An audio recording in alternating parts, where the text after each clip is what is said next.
Oh, hi everyone, and welcome to this evening stream set in the Cypher system, the Strange RPG, Game of Screams by our wonderful Jess. But before we introduce everyone, a few quick announcements from me. First of all, if you're not already a part of our little community over here, then you need to come over and get on in it. Our Discord is a wonderful, inclusive, safe space where you can learn about D&D or other TTRPGs. You can talk about TTRPGs like Cypher System and all the others, or you can talk about anything else. We'll accept you whatever you want to talk about. If you want to come and get into games much like this one or others, send me a DM on Twitter and I will get you into a game. I still have a few games left before Christmas, so if you want to get in some of those, hit me up quick. I'm afraid October and November are full. Also, YouTube, my YouTube is very up to date. It's, everything's in playlist, it's all thumbnailed, everything looks great. Rumors are it's more reliable than the YouTube website after their downfall the other day, just saying. So go and check it out. We also are full-time, so thank you very much, everyone, for your wonderful donations and support. You can already see from our monthly costs goal, we're only 3 days into the fiscal month, and already, we're over 10% of our goal. So, in fact, I think we're approaching 15%. So, thank you so much, everyone. Your support is amazing. You can also support us on Patreon. You can support us for as little as $1 over there, just reading chat as well. It's making me laugh. But if you don't want to, don't want to. If you can't support us, but you want to head down over and check our articles anyway, please do, because they are entirely free. So far, we have an article about safety systems behind TTRPGs and the Cypher system character creation. And we're looking to get 3 articles out a month, so please come and have a look. What else do we have? We also have merchandise, which I'll be wearing next weekend at the MCM Comic Con, and I hope to see you there if you're in London. If you're not in London, that's no excuse. Fly over, I will for you. I joke, but I know it's expensive. We have merch. Check it out. It's really comfortable. It's really nice. We also have 2 sponsors in the form of Bird in the Storm Publishing, who make wonderful merchandise, including buckets for coffee. This is nearly the size of my head. And wonderful t-shirts too. We also have Magehand Press. And Magehand Press produce the Dark Matter 5e Space Reskin, which we play at 1 PM on Thursdays, called Argo 37, where Blister makes a lot of mess of things. It's great. We don't have a competition on at the minute, but we do have a tweet live, and for every 10 retweets, we will get a wild magic surge and really test all of our improv abilities, which will be great, great fun. That's me waffling for quite enough. Let's say hello to everyone, and who better to say hello to first than our wonderful game master for the evening. Oh, hi, Jess. I'm afraid you're muted. There you go. You're not muted. You're not muted. Okay, awesome. It's me! Hello! I am so excited to be playing this game with you guys today. This will be my first game that I've GM'd on screen, so I'm very intrigued. Yeah, we started on Discord at a little Gen Con, so this one is going to be super spoopy and fun. I'm excited to be here. You can find me on Twitter. Apparently, that's where you can most frequently find me. I've been notoriously tagged and called out on not tagging my selfies appropriately. So, yes, say hello, Burst of Hope. Fantastic, thank you. We'll just go round the screen. So next, we have the wonderful Katie Face. Oh, hi, Katie. Hi, I'm muted. Hi, I'm Katie. I'm here a lot. I'm going to be playing Genesis McIntyre, who is a paradox who shepherds spirits. And I'm very, very, very excited. Fantastic. Sorry, I forgot to mention, if we could also mention pronouns and things for those people in chat, that'd be great. Yes, my pronouns are she, her, as are my characters. Fantastic. And just backpedaling to you quickly, Jess? Can you hear me now? Yes. A little better? Okay. I go by she, her, but I'm not offended by any other pronouns. Fantastic. Next around, we have the wonderful Pruitt. Pruitt, the stars have aligned again. We're in a stream together, and we're both players this time. I am so excited. I've been very much enjoying the jury on Mondays with our indomitable producer Travis. That game is such a joy. So I am glad to finally be back here on the Scraticus Academy channel. I am Pruitt, a he/him, and I'll be playing a he/him by the name of Vigor, a strong vector who regenerates tissue. I'm very excited to play the Cypher system again. It is one of my favorites. It's like right there with D&D. It's like just like right there. So Jess, this game is good enough. We could put it over the top, and then we'll have a controversy on our hands. So you could start some sort of TTRPG warfare in the WebDM household, is what I'm hearing here, Jess. That's the gold prize. Can I sell tickets to that fight, please? The System Wars will begin tonight, and your front row seats to it. Fantastic. Now, last but most certainly not least, excluding myself actually, because I've not done me yet. So not last and not least at all, Miss Misery. Oh hi. Hi. As stated before, I am Miss Misery. I will be playing Zavari, the Resilient Spinner. I'm still not 100% sure what that means. I've picked up both the Player's Guide for the Strange and the Cypher System book, and I really like them, so I'm really looking forward to this. My pronouns are she, her, and that's the same for my character as well. Fantastic. Today I will be playing... Hang on. Have I got a voice for her yet? Today I'm going to be playing Andrea Barton. Andrea Barton is a wealthy, stealthy warrior who meets out justice in the modern world. It's going to be great. I'm excited. I've got like 14 grand to start with. Let's go.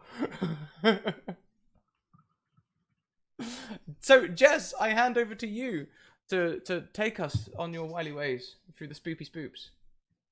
Absolutely. So a quick rundown for anyone here in chat or watching that isn't as familiar with Cypher System. It's a D20 based system. We'll be rolling mostly for roleplay. There might be a couple encounters, who knows? And these characters are all starting at tier 1. They are very interesting in their pools, so we'll see how long they last in this game of screams. Let's see here. Are we ready to kick off, or do you guys have any questions real quick? Only question I have is I just DM'd you. Could your microphone come up just a little bit? Good question. Hang on here. I think it just Wait, did. really look. Do you have adjust volume on? Yeah. Zoom settings. adjust? Oh, is it on Zoom? Yeah, Okay. auto adjust. Click that off and we'll be grand. It's like it just jumped so loud. Yeah. As I said it, it was like. Now the nice thing is Zoom listens to their customers. The Zoom options for audio are now actually in the audio options. Thank God. Rather than having to go through the video options to find the audio options, they are now where they are. So you should be able to find that quite easily, but let me know. This good? We good? Bit higher? I think, and then bump it up a little bit, and it shouldn't Okay. adjust. Yeah. Ta-da! Can you hear me? Okay, I think excellent. that's perfect. Thank you. Yeah. Good to go. All right, we ready? Spoopy spoops. All right, you four lots start off in this game. Also with a friend, a fifth person. Her name is Gwen Delfino, and in the strange, the only thing different about it in the earth is that you are part of the estate. The estate is a super secret authority that knows that besides Earth, there happens to be many other universes you can travel through. So imagine all the things pop culture gives you. There's probably a place you could travel to in the strange. You could probably find Batman, Andrea, somewhere. What? Who? Who's that? I don't know who Batman is. Wealthy, stealthy warrior who meets out justice? Nope. No, not at all. Right. So your friend Gwen, she happens to be a recursion miner. So all of those little universes, they're called recursions. And recursion miners try to extract all the data from every place they go, and they try to create their own recursions. So she's been traveling with you for a while. And Andrea, on your last adventure, you happened to pick up a game. You just couldn't pass it up, and it was quite cheap. The man at the shop, he was a dusty old fellow, and he was looking to get rid of it. And he let it go for a decent price. And Gwen just is drawn to it, and she's ready to play it with you guys. You're on Earth, nothing special here, and you pop up. Where do you want to pop up? Do you guys want to settle in Andrea's place? I'm sure it's quite fancy. Or does someone else have a beautiful cave they want to go to? So I'm fine with Andrea's 17 bathrooms in her home. Oh, Probably. no, you don't need the 17 bathrooms, okay? She's got my dream house, okay? It's basically one great big garage.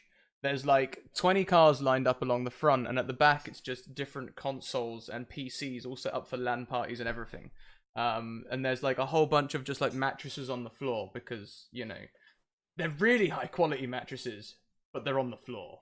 Like, that's Andrea's pad, like 100%.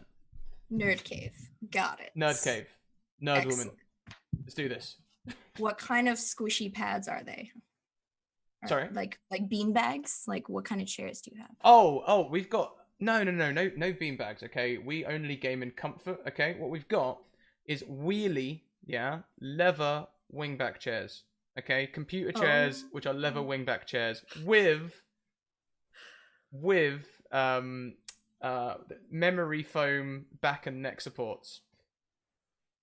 Who needs DX Racer gaming chairs when you have memory foam leatherback chairs? Wingbacks. Important fact, wingbacks. You know the ones that you can just rest on, like, oh, I've been playing WoW for quite a few hours. Good night. All right, so as you guys are all settling into Andrew's place, what are you drinking or eating?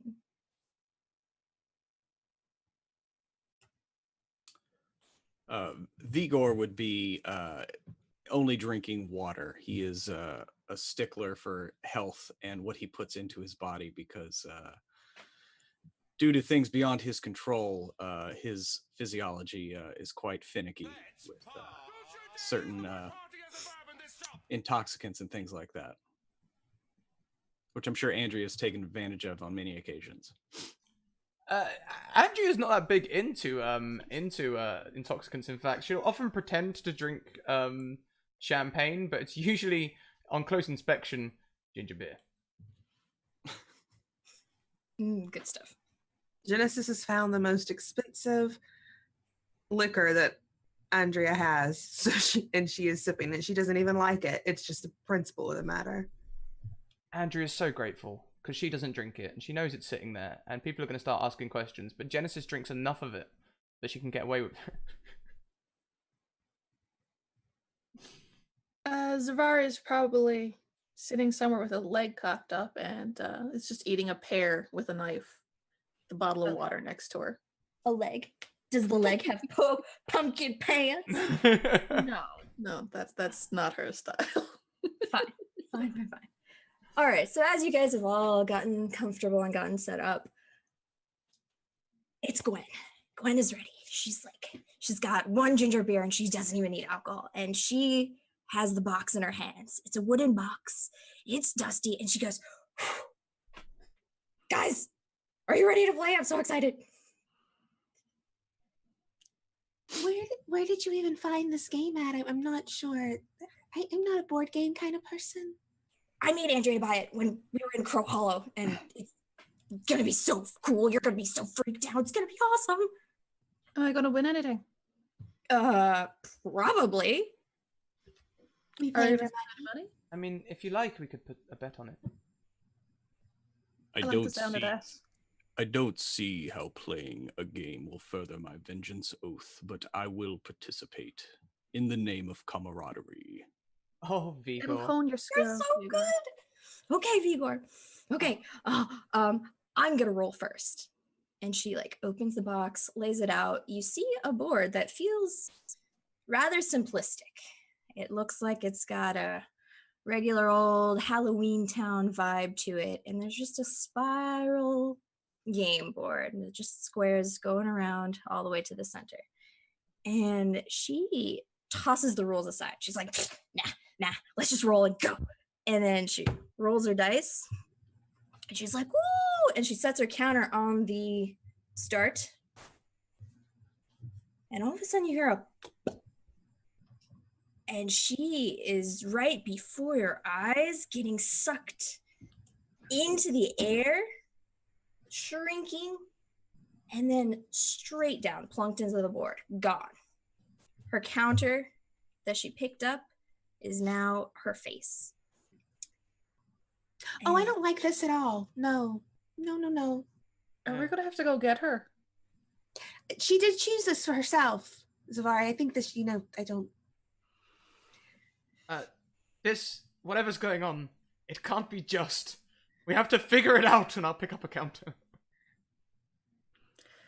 Okay. Suppose if we ever want to get anywhere else, we will need to retrieve her. Vigo, I wronged you in some way, and you're gonna have to come into the game to find vengeance. Ha ha ha ha. He just stares at Andrea. Do I get sucked in yet? I'm hoping to get sucked in right now. Like awkward silence. Jess is just watching this. no, I mean, what color is your counterpiece? She almost certainly would have picked up a blue so dark it looks black, but shines blue in the light, sometimes revealing a strange symbol. Oh, indeed. Did you place it on the start? Yes.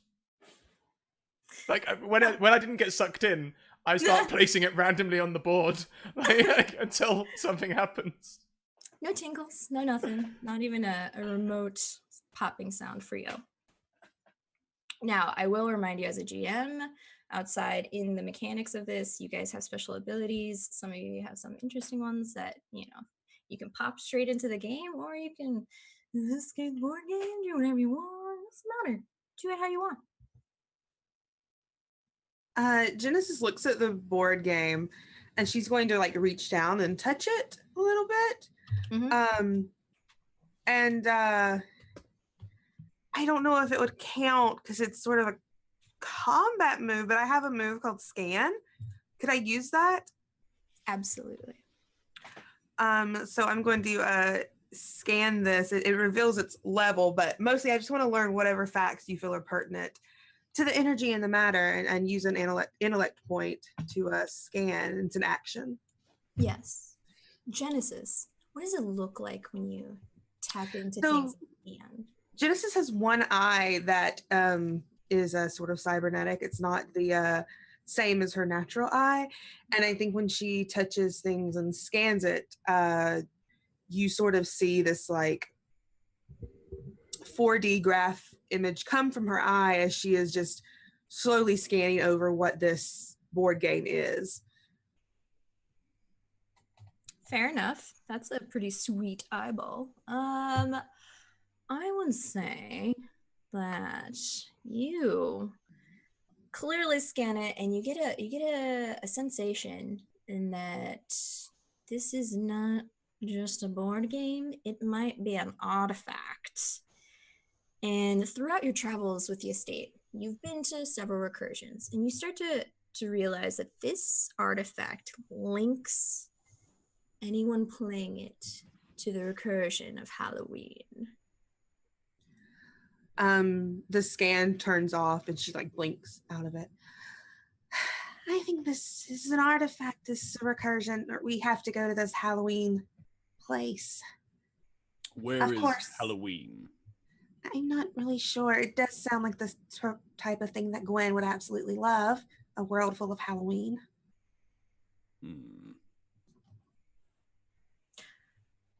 Zavari, I would like to offer you a GM intrusion, which means you can have an XP and you can give one to a friend. Considering I didn't allow any of you to start with XP, you're going to have to take this first one. Who would you like to give your extra XP to? Oh, mute. No, I just didn't pick any name anymore. I'm gonna go with Vigor. All right. Now, Zavari has been quite quiet through such a surprising imagery of your friend getting sucked into this board game. Zavari, you realize no one has touched the game rules. You feel like maybe that's a good place to start. I I'll hop out of my chair, mumbling about impatient youths, and I'll go pick up the pamphlet and start reading it. Sure. Zavari is reading aloud the rules to you guys, and it says, roll the die to move your token. The first one to reach the end with a trick and a treat wins. But beware, do not start unless you intend to finish. Finishing is the safest way to release those who become trapped.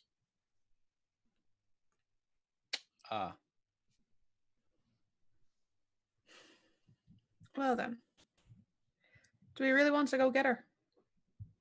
Do we have a choice?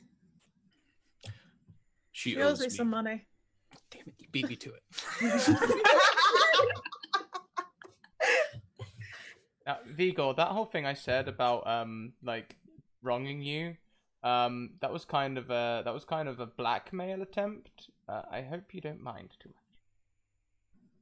It is fine. Excellent. So how do we play? Vigor will reach down and find the red counter and place it at the beginning of the board, or at the start. I do the same with the purple one. I find green and I put it down and just go, well, I guess we have to get her. Half of you only care about, well, all of you only care about money anyway. That's not true. I don't care about money at all. She owes me quite a large sum. I love how no one fought over the colors of tokens. You guys are so peaceful to each other. It is why we work well together. As you grab your tokens and you place it on the start, Zavari tells you, we all have to roll a d20 to figure out who goes first. So I could just have straight d20 rolls, no effort applied. Ooh, dang. Slow roll, right? All right. Well. Also, as the game begins, Jess, we've already hit 10 retweets, which means we have a Wild Magic Surge. As the DM, you can either choose someone to give this to or roll it to dish it out randomly. Okay. For the first one, let's go ahead and roll, and that is what, a D4. I'm not playing. I don't want that crap. All right, it goes to Andrea. Whew. So our current Wild Magic Surge table is 500 and donkeys are aliens. Our current Wild Magic Surge table is 546 Wild Magic Surges long. If you would like to add to it, head over to our Discord group. You can see it on the pinned tab in the suggestion box, and also you can add to it. Pretty much anything that goes in the suggestion box tabs will get added to the Wild Magic Surge table. Oh, low roll.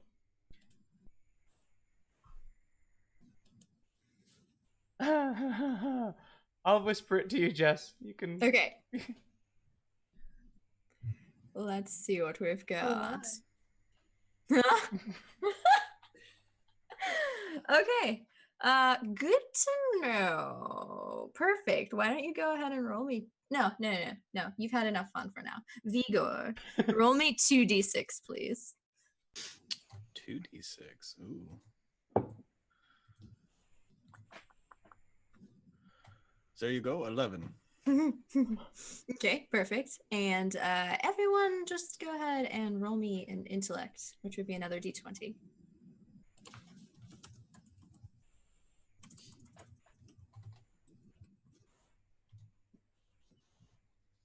Okay. Zavari, you're the only one. You take a whiff of the air in the room, and you smell something a little off, maybe a little sour. Whatever it is, it's very pungent, and it seems to be emanating from Andrea herself. And we'll just leave it at that. We'll see what happens. So, Andrea. people in chat are pointing out that a Wild Magic Surge would be kind of like a free GM intrusion. Does that mean we can treat the Wild Magic Surges as a GM intrusion, and does that mean I get XP and I can give XP to someone else? Absolutely not. Okay. I'm gonna treat a Wild Magic Surge as if you rolled a 1. So You tried so hard. For free. It was good. Oh, effort. no. It was a good effort. Well, you know. You had to try. That's okay. Of course. Andrea, I believe you rolled the highest. I did. Okay, well, good for you, because this game is all d20 in order to traverse. And the only rule is one treat, one trick before you get to the finish line. Otherwise, you're just gonna have to keep going back and back through the spirals until you get one of each. Now, go ahead and roll me a d20. Roll your d20. I want to avoid when the map comes back up on my screen again. The map, by the way, is showing up every so often on the overlay. Just come over. That is, I guess, the board game that we're playing. And I can see Stead on a Crack, Break Your Back, which I really want to avoid. Oh my god. You broke it. You fixed the system. I see. I did this earlier to Chorus as well. Uh-huh. I don't believe you. Fake news. All right. A nat 20 will bring you to a lovely place called the Carousel of Chance. Now, what the Carousel of Chance does is you can either move forward in the game 7 spaces naturally, or you could roll to perhaps gain a trick, a treat, a cipher, a tool of use to you. Would you like to take the risk, or would you like to move forward 7 spaces? I'm pretty far ahead. I need a trick and a treat. If I keep rolling like this game's going to be over in no time, thinks Andrea. So Andrea will, she will say, I'm going to take a trick. Oh no, you don't get to pick, darling. You get to roll. Again. Ooh. Oh.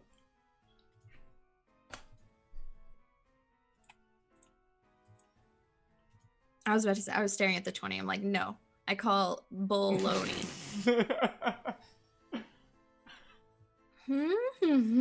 Oh, rolling high again, dear. Well, roll me a D100 for me.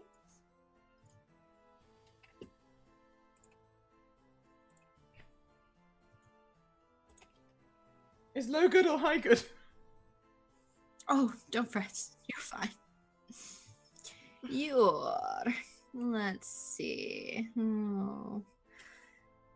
In front of you, upon rolling that dice, pops up a little tiny gourd. No faces carved in this one. No jack-o'-lantern for you. But upon scanning it over, you realize it's called Desiccating Detonation. It's going to be a cipher that can be thrown in a short range, and it bursts in an immediate radius, draining moisture from everything within it. Living creatures take damage equal to the cipher's level. Water in the area is vaporized. Go ahead and roll me 1d6.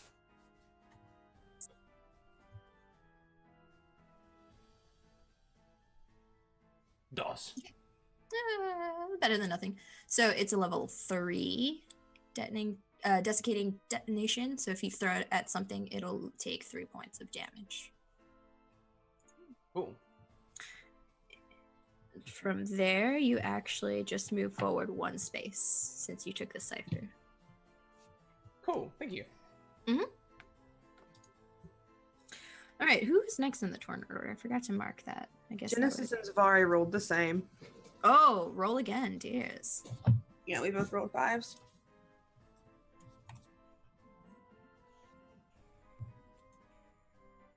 Alrighty, looks like Genesis is up.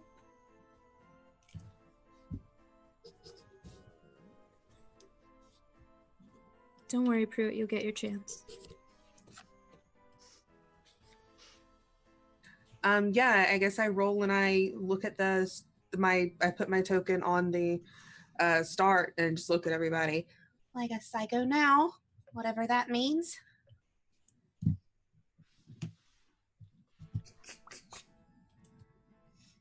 Does anything happen? Roll another d20. Sorry. Oh, okay, 19. All right. You know that upon the 19, you just get to move forward 7 spaces. So you're just plugging along up into the game. I'll keep track of the tokens. I guess I could put it up here for you guys, huh? Dun, dun, dun, dun, dun. We'll track you right here.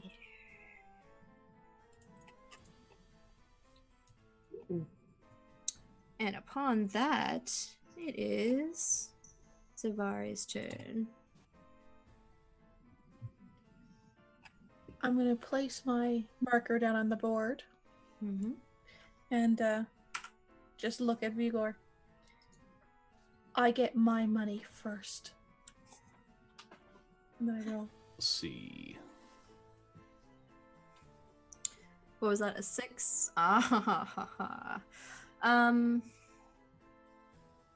Andrea, roll me a d6 really quick, please.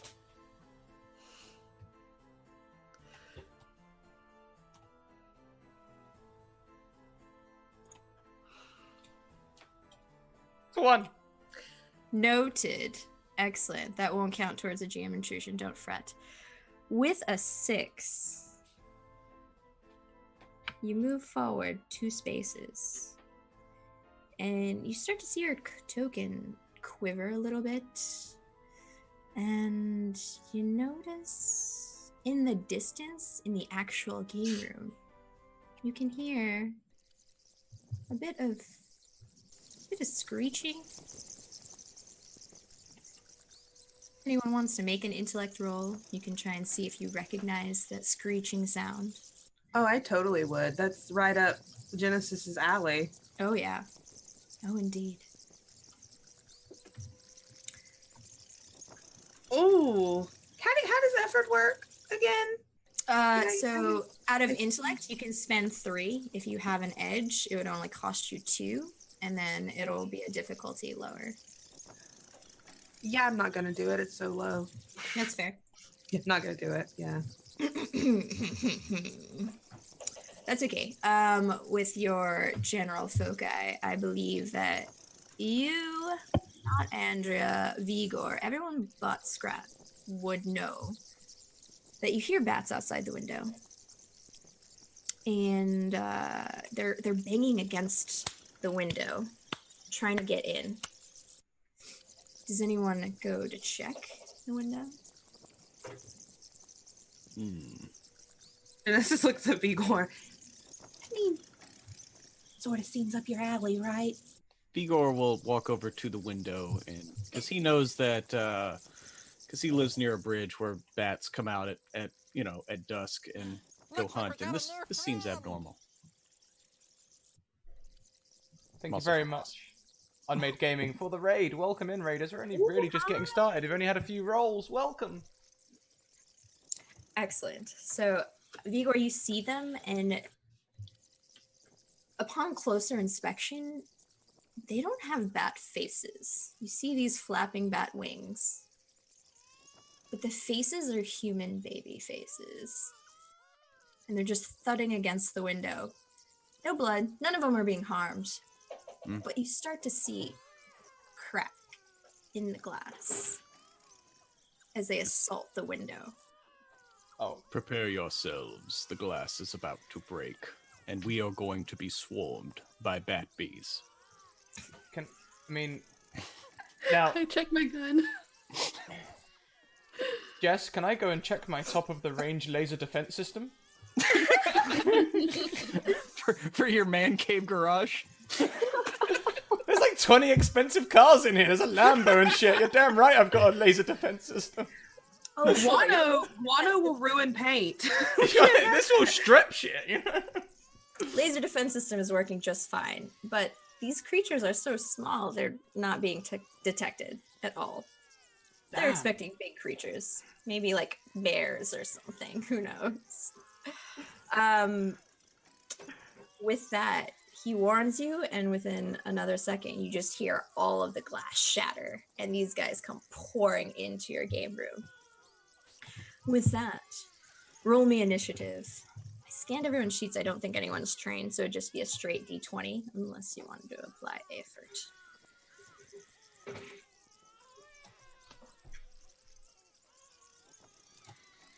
Sorry. Oh. Andrea, you're far too concerned with the state of your live little man cave. Oh yeah, I'm Nerd like cave. picking up the button controls or the laser thing, like. Mm-hmm. Should be working. It should be working. Vigor was just too stunned by the glass shattering. You're like, I saw the crack, and it's it's happening now. Okay. Zavari, did you roll? Yes. Okay. Brilliant. So Katie and Misery will get to go before the bats. So what would you like to do? As this glass shatters, I think Genesis just automatically like puts her head down and goes, "Oh, you weren't kidding, Vigor!"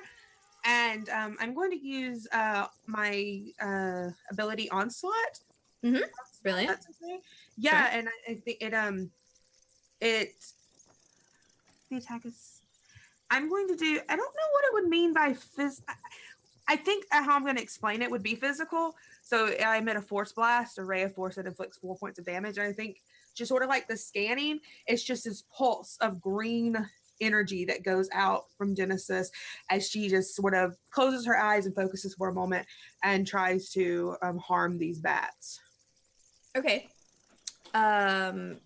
Sort of scrambles their brains. Perfect. I love it. And so do you, like, your entire body glows green as you emanate this power with Onslaught? And it's just like this, like, boom, this pulse that comes out. Ooh, I like it. Roll me a d20 for that.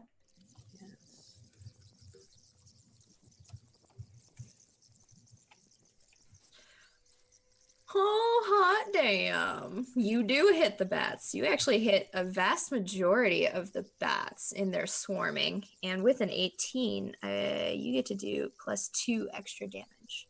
So you do a total of 6. Nice. Nice. Excellent. Noted. All right. Zavari? She's gonna draw her pistol, which in my head is like a fancy laser blaster thingy, just small. And she's going to pick off the ones that are. I'm guessing that since there's some that she took down, I'm just gonna pick off the ones that are left if I can. Okay, pew pew. Try and see what happens. Jeez. Well, that's just rude. He's ruining these bat baby plans. Yeah, so it was already easy to hit with a light weapon, and with that you do +3 extra damage. So between the onslaught and you're like sharpshooting all of these bats like pew pew pew, like right in the head. And I would say the swarm is about halfway thinned out. So, is there anything else you want to do? I'm gonna look for cover if possible. Okay, hide behind the super awesome chairs or something. Excellent. I already forget turn order. Was it Scrat or Zavar? Vigor? Vigor's before me, yeah. Yeah, Vigor's before you. Go ahead. Great. Oh, no. I forgot. The bats get to attack. Oh no.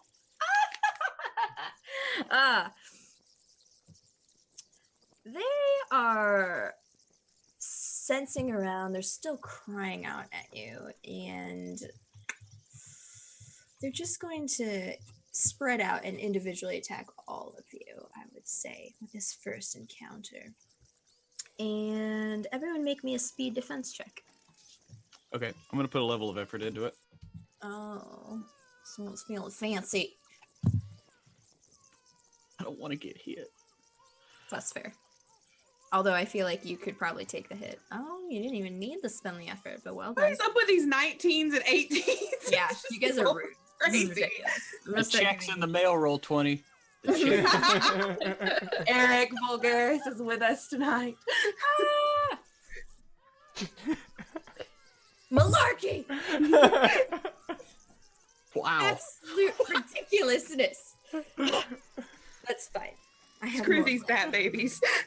Yeah, the baby faces are freaking you guys all out. You're just like swatting away. So like they're trying to attack you, and no, you guys are having none of it. So fine, go ahead, take your turns. Bats didn't harm you for now. Go ahead, Vigor. So Vigor first turns to look at Genesis and says, "I never kid," and then he runs from his spot by the window. Because I assume maybe like where all the little like the sleeping mats, like the I assume you just have like memory foam like mattresses in the corner. So it might be a little bit of ways away, but luckily I have fleet of foot, so I'm trained in running. So I'm gonna make a running roll to be able to move a short distance and take an action. Okay. So that all I need is a level 1, so I needed a 3 or above. So I run over like 40 feet, pick up one of those mattresses, like wield it like two-handed, and then like take a horizontal swipe, and basically I'm trying to like take out as many of the bats as I can. And I'm gonna go ahead and use a level of effort for my might roll. Yeah. That would make sense. I would in your case too. You do have an edge in might, right? Oh my god. Oh my lands. So yeah, in lieu of since that's a major effect, in lieu of more damage, could it just be a thing where like I let the mattress go and just splat the remaining babies against the wall? That is, you know what? That is just too perfect. How much does your bat do normally, anyways? I mean, if you were talking like if the mattress could be counted as a great weapon, Yeah, it would be 6. Okay. That is the exact number that you needed. So you definitely squelch all of these bat babies against the wall with the mattress, and they are caputo. No more. There's quite the mess. I know you don't have a sense of humor, but that was great. That's actually pretty comedic. Thank you. I will go get the cleaner. And Vigo just like slowly stalks to the kitchen to get some cleaner and some sponges to clean the bat. Wait, Vigor, it's your turn. I think it's your turn. She's calling after him. It's all right. Alfred will sort that. Oh, right. I forgot that we have hired help. And he turns around and comes back to the board. Yeah, I'm emerging from the cupboard. While everyone else was dealing with the babies, I've emerged from the cupboard with like a utility belt on. And I'm like, aha! Good job there, Andrea. Yeah, great. Practice Great. so you're ready. Now fast. you're prepared for the next attack. More practice. Practice makes perfect. Yeah, well, you know, I even bought my talcum powder. You know me, because you know spiders. You put talcum powder on spiders. Or maybe bats. Put talcum Going powder. right over the head, right over my head there. Andrea, personal hygiene should be personal. No, like talcum bats. All right. Oh, okay. Yeah. Let's have someone else have a go. Yeah. Vigor, I would like to offer you a GM intrusion, if you accept it. I'll allow it. Okay. Who would you like to give the other XP to? I will give the other XP to Genesis. Perfect. Very good. Make sure to make notes. You'll need them for rerolls. Apparently not in this game, though. Vigor, you realize that you smushed all of these bats, but the bats weren't produced by your turn. So you head over to the bats, and you see the bodies, and you're like, you call over to Zavari, and you're like, I think there's something here for you. Zavari, you might want to investigate this. Fabulous. And he just holds out like a bat baby to her. And I'll pick it up and give it a good look over. Just now, would my. Zavari be remotely creeped out by, squished bat baby? It's dead now, so no, I don't think so. Okay. Vigor was kind enough to hand you the bat, and in one tiny baby bat hand, you see that it is clutching a baby's rattle. A little mini baby's rattle. And attached to the handle is a little label that says treat. So Zavari, you now have a treat. Who are you jingling at, Vigor? Yes. Just mocking him, like, you killed my bats, and I get the And I'm reaping all the benefits. treat. Sorry. And with that salt in your face, Vigor, it's your turn to roll. Let us see how this is played. And it's just a D20, right? Mm-hmm. All right.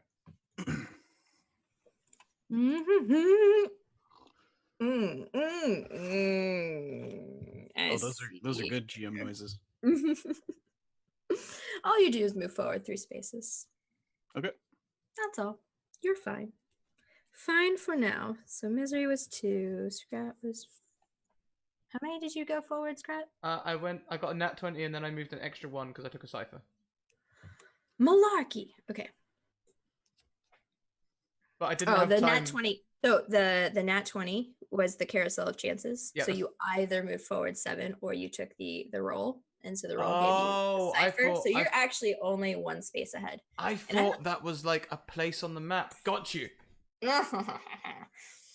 I don't know if you guys can roll tokens in. Otherwise, I'll just keep counting, keep tracking in Roll20 itself. But that's okay. All right. So something calm for Vigor's turn. Nothing happened. Odd. It's a match of my temperament. Is this board game picking and choosing what it wants to do to us, or because this is just a little mixed up? Well, it gave me a neat present. I know I've got nothing, and I just don't like it. Zavari got something. You got something. I have a creepy little rattle. I shake it in her face as well. It's better than nothing. I'm sure you'll get something. Don't worry. It's not the end of the world. I got Not that we know of. like a small box with 2 keys and a big red button. A big red button. Yeah, I kind of want to push it. Push it. Do it. No. Right. I think there'll be a time. I can feel it in my waters. Where? Genesis just no, not questioning that one. Some things are best left unknown. You're right. Always right, Vigor. Just a wealth of knowledge. And with these little quips, that's the top of the round, and you're back to Andrea. Ooh. So Andrea will obviously walk to the board and she will take the dice and nonchalantly go, this game isn't so bad. Roll the dice again, especially now I've got my utility belt. A 5. A 5. You move forward 2 more spaces this time around. But Hello, Andrea. We are sharing a space. Hello, Vigor.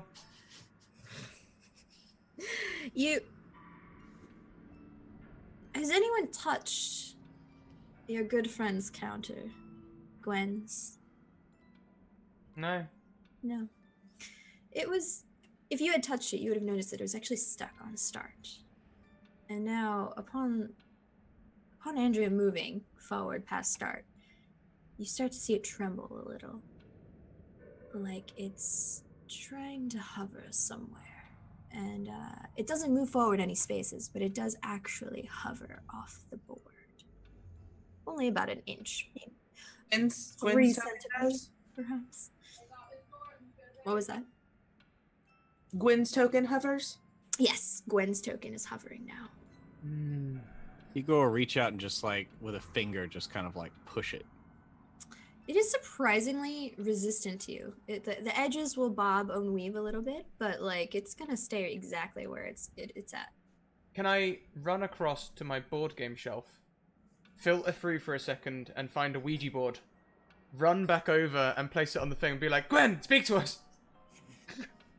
Yes, I would say you would have to forfeit your next roll in the game to start messing around with the Ouija board. But you hell yeah! Genesis just looks at Andrea. You know, I can actually talk to spirits, right? And that doesn't work. Let me have fun, Genesis. All right. I mean, I'm just saying that's literally why I'm here, is I can actually talk. But you know what? Have fun with your Hasbro thing. That's fine. Have you tried to converse to see if there are spirits here? I haven't. I didn't think it would be something anyone would want to do. I just thought we were playing a fun game. We are playing a game. That is true. I thought we were playing a fun game too. I just started hating on my Ouija board.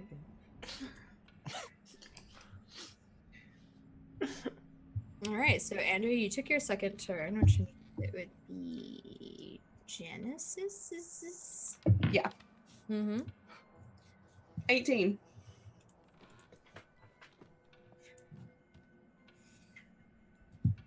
Your token moves on its own, and it just goes forward 7 spaces and stops. You all Nothing. saw that, right? I didn't touch it. Are your spirits moving it for you? I mean, could be. I'm not conversing with them. They have a mind of their own. You should at least say Uh-huh. thank you. Thank you. It's only polite. Nothing back. Genesis, upon saying nothing back, I would like to give you a GM intrusion. Give it to me. Who would you like to give the extra XP to? Zavari. Excellent. You calmly say nothing back, and the bookshelf that Andrea had gone over to mess around with the board games, it rattles and topples over. Clatters. Straight up. Oh no, my mint condition John Deere Agri Cup game! And I run across. It'll be fine. It's just probably a sign. What it means, I'm not sure. But it probably means something. No one got hurt by it, but it did seem quite threatening that the whole bookshelf toppled over. You've got to balance those things. Don't let things be top heavy, Andrea. I definitely didn't. Uh-huh. Can I question the spirits? Or would that be another turn? It's an action, so would that be my next turn? I would say you'd have to save it for your another turn. Perfect. Roll or question the spirits. Roll or scan. Do whatever you want. Yeah, that makes it. Yeah, perfect. I should know. Yeah. No, you're good. Back to Zavari. I roll. Oh, a lot of 5s. Roll me a 2d4s, please. 4. Excellent. You move forward 3 spaces like you expected you were supposed to, just like Vigor when he rolled the 5. And then as you try to let go of the counter, it feels like it's stuck to you. And it forces you forward 1 more space. So you move a total of 4 extra spaces. Nothing else happens. Aha. Right then. Did that do anything? Did that happen to anybody else? That What is that? stickiness. Did What if it you for- touch your token? It's sticky. I mean, I touched Move. mine to put it on there, and nothing was sticky. Is Alfred not cleaning well, Andrea? I mean, things shouldn't be sticky. Besides the bat baby goo everywhere. Is There Alfred? is that. I would have had it cleaned by now. Is Alfred already here, like cleaning things up? He would have started meandering, and he's like shuffling away. Like he almost ran out the door. Like he had just gotten to the doorway when the bookshelf toppled over, and he's looking at you like, "Ma'am, is everything okay here?" Yeah, probably fine. Can you check that my mint condition John Deere Agri Cup game is still intact and not damaged in any way? And if not, could you order me another one? Is that before or after I cleaned the bat goo? Which one do you think is the priority? the game. Well, it's you. Yeah. So mint condition, of course. Yes, absolutely. Thank you, Alfred. Thank you. Wonderful service, always, for years. You're amazing. Genesis just leans over to Zvari. These priorities are really in order. They're great. He runs over, puts new white gloves back on, and picks it up gently. And he's like, okay. And then he stops and he's like, Ma'am, I guess I will have to order you a new mint condition version of this because there might be a slight tear at the bottom of the box. I mean, it's minor really if you don't care. No, it's fine. It's fine. I've been meaning to buy a playable copy anyway, but the problem is you can only buy them mint these days. They haven't manufactured them since the 70s. Go and buy a new mint one, and now we have one to play. Okay, thank you. Should I order it first, or because it's like the middle of the night, or should I clean? The internet is always open. Okay. I mean, a couple clicks and then I really need to clean that, please. it is only slight boxing at the corners. Mint is mint, Vigor. Mint is mint. Yes, okay. Click. I will order this and back to the bat goo. Yes, indeed.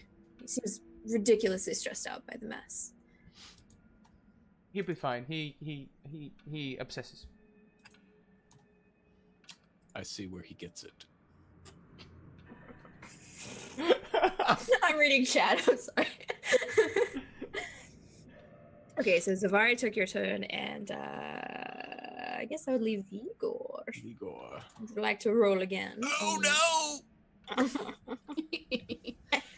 That can't be good. Well, it's time, guys. It starts. For this game within a game, this one means so much to you. It's so much to me. I'm sorry. You roll the 1, and before you can even reach for your token, the dice shoots back up and hits you in the eye. And as you grab your eye in pain, pop, gone. Everyone else sees Vigor disappear right before your eyes. Oh, I thought you meant just his eye. No. It would have been fun watching it grow back. Yeah, he sinks straight into his eye, like inverse black hole. And like plunk. His token makes a little rustle, and yeah, he's gone. Genesis just goes, holy shit, not another one. Does this mean we have to get Vigor out too? He's going to get the money first, Zavari. You know that. He's closer now. Just hear an echo on the wind. Oh, you do. Oh, you definitely do. Oh my goodness. You also know that this is the first time you ever heard Vigor laugh.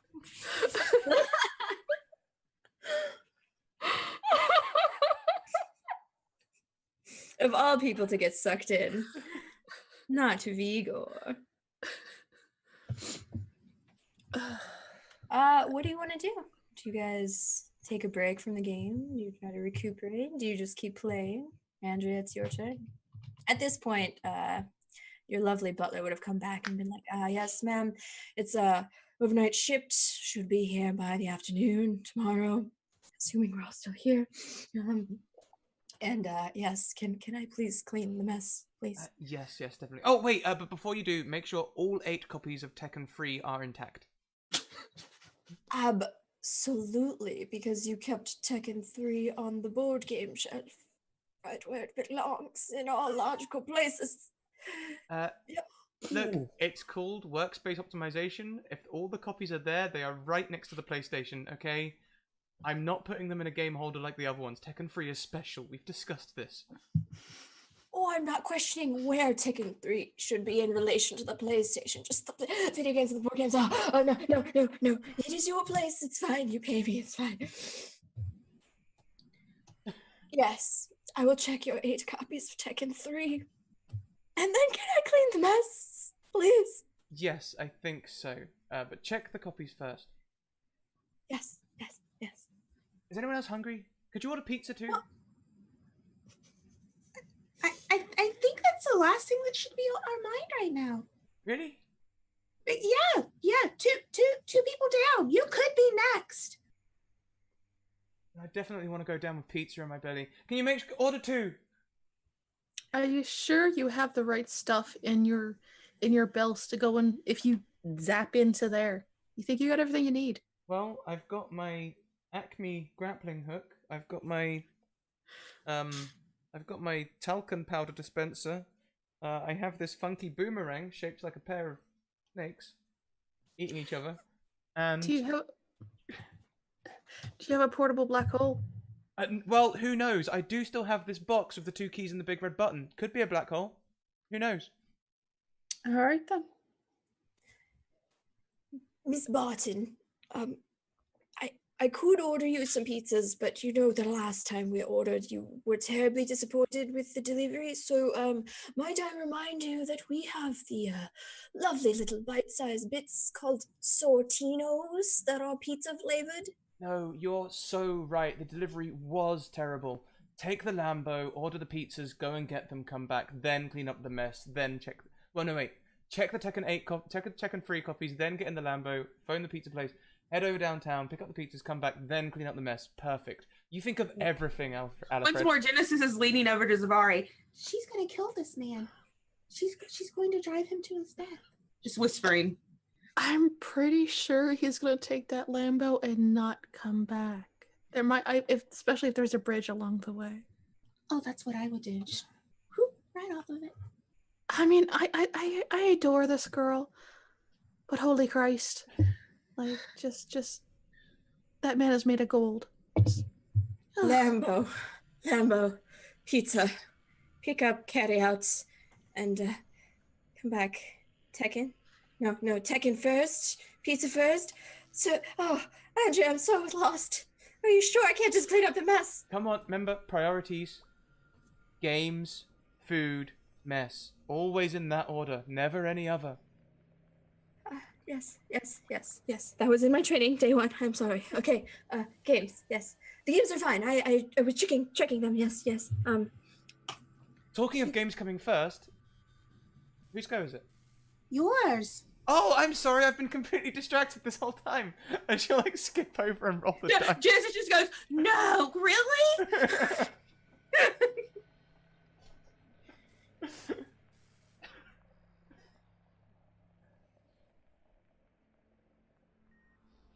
With a 15, he says. Andrea. With a 15. You see, the dice again makes a weird little rumble, and it starts hopping over to your counter, and it plops itself right on top of your counter, and it shifts it with a hard scraping sound against this wooden board, and you move forward 5 more spaces. Well, that's scuffed. You're going to need a new copy of this game.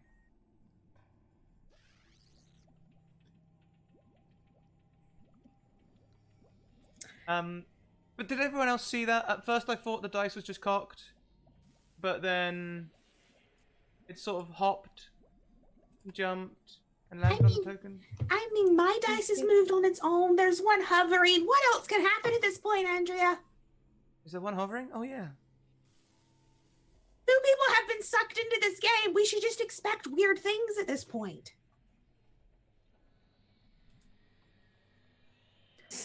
I say we just take it aside and burn it.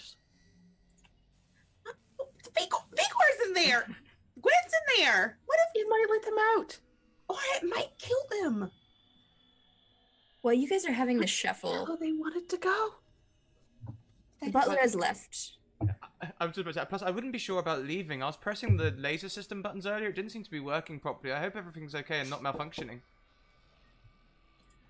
Oh no. That was quick. You do hear the door knocking incessantly.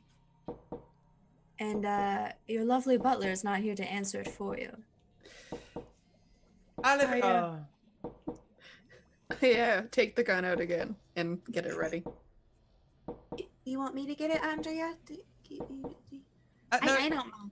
it's okay. I'll get the door. And I'll skip across to open the door.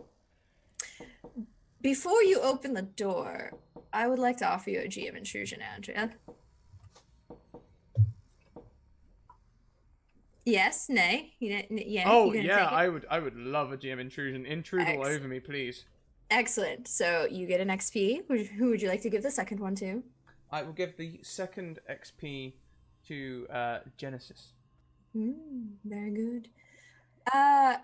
You halt right before you grab the handle, and you realize you're not used to opening doors yourself, and you're like, if the laser system was down, was my security system down?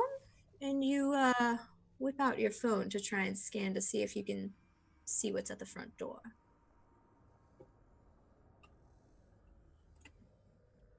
How do doors work?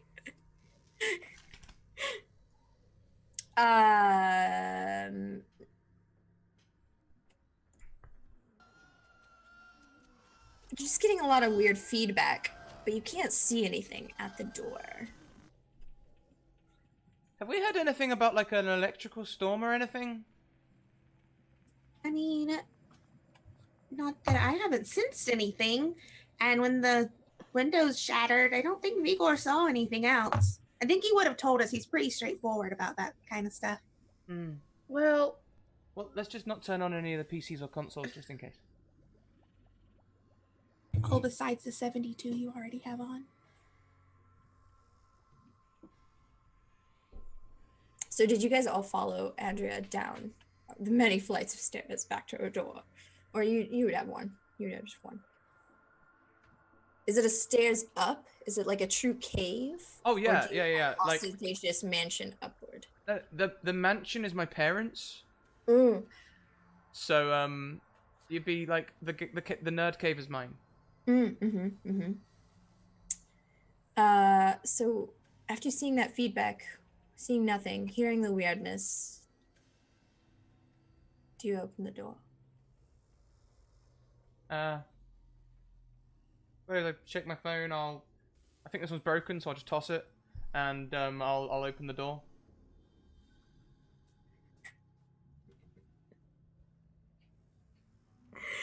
Andrea, it's so good that you opened the door because thanks to our wild magic surge earlier at the beginning of the game, you are immediately hugged by the fluffiest, grizzliest bear you've seen in a long time in this neck of the woods. Oh! We're downtown! What the hell? Hugged, aggressive hugging, or hugged? Okay, we're just hugging. You've clearly been bowled over by the bear, and it is, if you imagine a cat nuzzling against your leg, it's trying to nuzzle your cheek with its big maw, and it's just going. I'm gonna try and scratch behind its ear.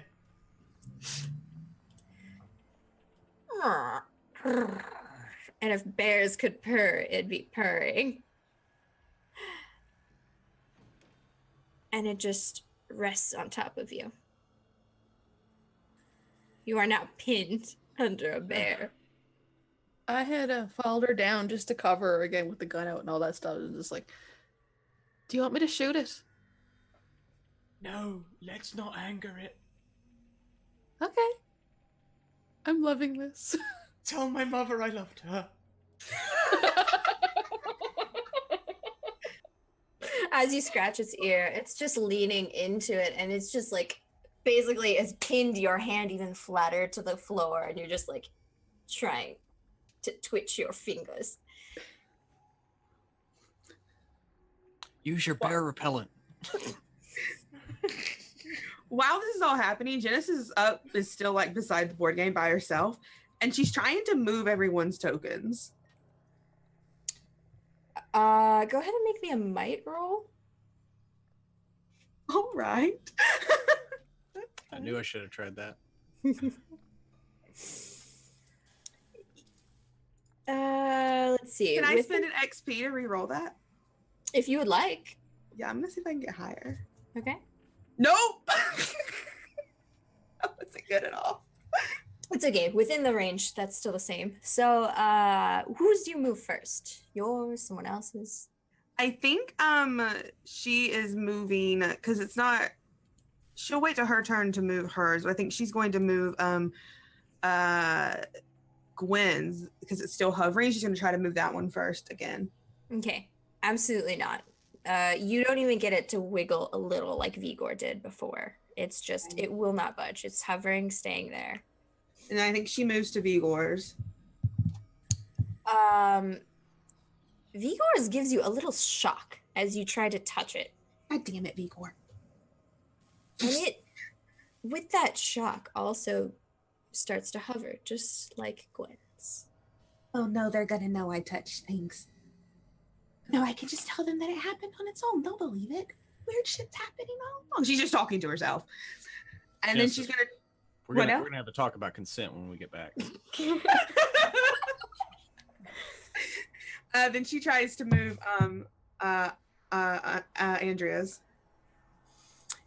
It moves like a normal token, and then when you let it go, it slides right back to its original place. She's gonna move Zavari's. Zavari's seems to hesitate a little, but it also comes straight back to where Zavar had began that top of the round.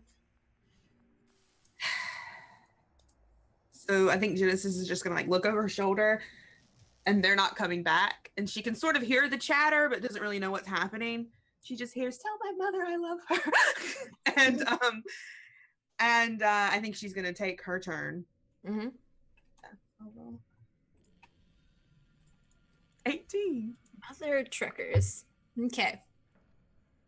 Let's see. At this point, you've already moved what? Seven spaces, and now with another 18, you move 7 more, and you know that you're supposed to move 7 more. So you start to move your token, and it starts moving really erratically. It's like back 1 space, forward 1 space, back 1 space. Hey, make up your damn mind. It hits you in the shoots straight up, hits you in the forehead, and then as it falls back down, before you can catch it, it lands 7 spaces ahead of you. So you're now a total of 14 spaces ahead. She just pokes the board really like hard. Look, you need to get your shit together. Carol! And she just goes, "Are you two done? We have to finish this game." Just calls out very loudly. Sure. Yeah, the board game seems to screech at you when you try to command it to get its shit together. It was not happy with you. Genesis copies the screech, just screeches back at it. Can we hear this? Yes, please. Please, Genesis. What does that screech sound like? Oh dear God. I don't just a just a loud screech. Most excellent. Very good. So Genesis has moved forward 14 spaces. No tricks, no treats. Just the bubbling started in the music at exactly the same time I started pouring my beer. I was like... Intentional. It would be Zavari's turn. And you've heard something, tell my mother something, some clattering going on in the town. All right, I'll look at Andrew and just stay there. Don't, just don't move. I'll turn around, run back up, and I'll take my turn. When you come up, Juice is like, Look, there's something really wrong with this board game. What are you two doing? There's a bear, Andrea, and some scritches, and just... We're in the city. The game's the issue. Yes, the game is the issue. And I'll just roll my dice. 17. What a kitty. So, It's her birthday today. "Happy birthday, Hildy!" As close as we can guess, because we found her about 3 or 4 weeks old, so just before Halloween. About right. excellent. You hear some weird bear sounds going on. You know there's a bear down there with Andrea, and you're like, no. I'm going to roll urgencies. With a 17, you study your counter, expecting it to try and lash out at you like it did with Genesis, and it's just staying there. And you look back at the rule book, and you're like, okay, I think I have to move forward 5 spaces. I'll gently take my token and just count them out. You place it on that 5th space forward, and again, stuck. You start shaking it, still stuck. And finally it flings off, and you end up hitting where Vigor would have been if he was still with you. And as it clatters to the floor, it shoots back right where it should have landed when you originally placed it. I hate this. This is just so much fun. Oh, yes. Yes. Where's the booze? I don't think you should. I mean, when I said a really mean thing to the board earlier and it yelled at me. So maybe we should be nice. I'll pet the edge of the board and say, yes, nice board game. Good board game. You're such a good girl. Vigor, I have not forgotten about you. We're going to skip your turn for now, and we will pan back to you in a moment. So at this point, we're back to Andrea, being nuzzled by this very vocal bear. Yes. I'm going to reach down to my utility belt and pull out my can of spray cheese. First, you're gonna have to make me a might roll, because the bear is so big, it's going to have pinned all your limbs just by plopping on top of you. Okay. Ooh. Okay. Do I use effort? Do you? No. I believe in Eric. I believe in Eric. Okay. Oh, Eric Vulgaris and this Chili's tonight. What the actual hell? You know what? I'm not setting up Roll20. I'm gonna make someone else set up Roll20 next time. I can do it if you like. Okay. With an 18, fine. Your minor effect is you actually are able to grab your cheese whiz. Yep. Okay. And what do you do with the cheese whiz with your singular hand that is free? Well, I guess I'm in, like, the main lobby. So I'm just gonna spray it as far as I can in a direction. Until So it's you're like, empty. you try really hard to reach your arm as far away from the bear as possible, and you squeeze the cheese can, and you realize aerosol and cheese don't work the same way as like silly string or spray paint, and it just sadly like trickles from the can just beyond your face. And the bear looks at you, looks at the cheese, and looks back at you, and looks at the cheese. I give it a coy wink. Oh, God. I would like to seduce the bear. The bear stops growling if you wink at it. Damn it. Are you in character going to seduce the bear? Just making sure. If there's cheese next to my head, I'm currently worried it's going to try and, like, eat me. So, I feel like seduction is a better route to go down. We're gonna have to talk about Andrea's background in education and life experiences. But yeah, okay. Seduce the bear.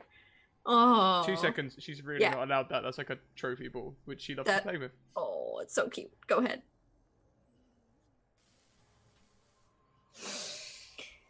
Oh my god, I can't wait to get back to Vigor. This is gonna be so great.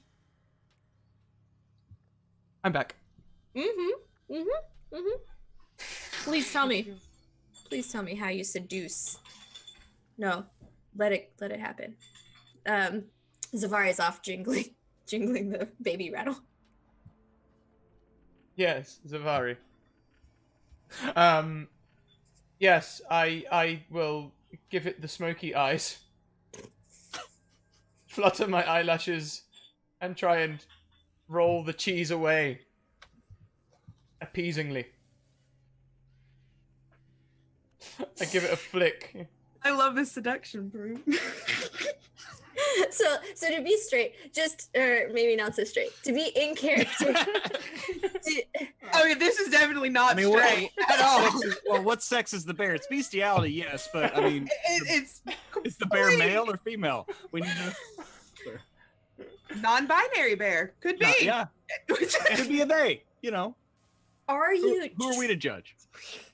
to be clear with these actions, Andrea, are you trying to seduce the bear to make the can? I look would like more to remind Scrat that this is not Honey Heist. Yes, I realise that. But the problem is, you're asking me about intentions, and as a player, I can see how this is a terrible idea, but in her blind panic, Andrea thinks, oh god, it's going to eat me. What can I do to stop it from eating me? Oh.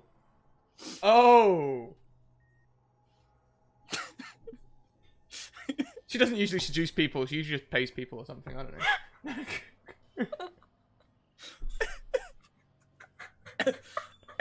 Sorry, I just. All right. Don't judge, alright?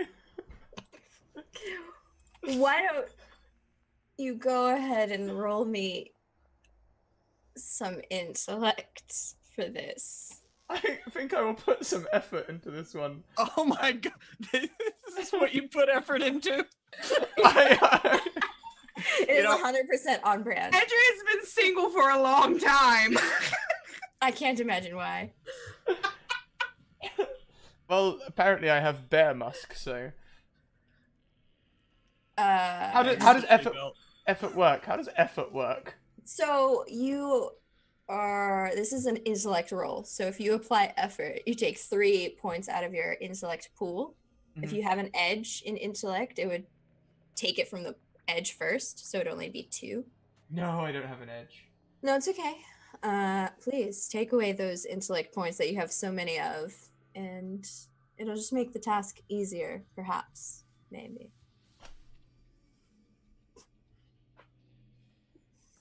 All right.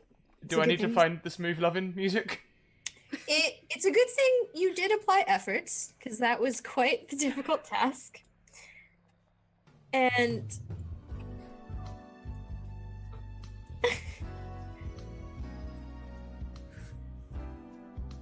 the bear looks at you and kind of pushes up on its haunches a little bit and stares right into your eyes. I get up on my elbows. And as you stare into the bear's eyes, you realize they have fairly long lashes, and with the size of this bear, it's definitely a female.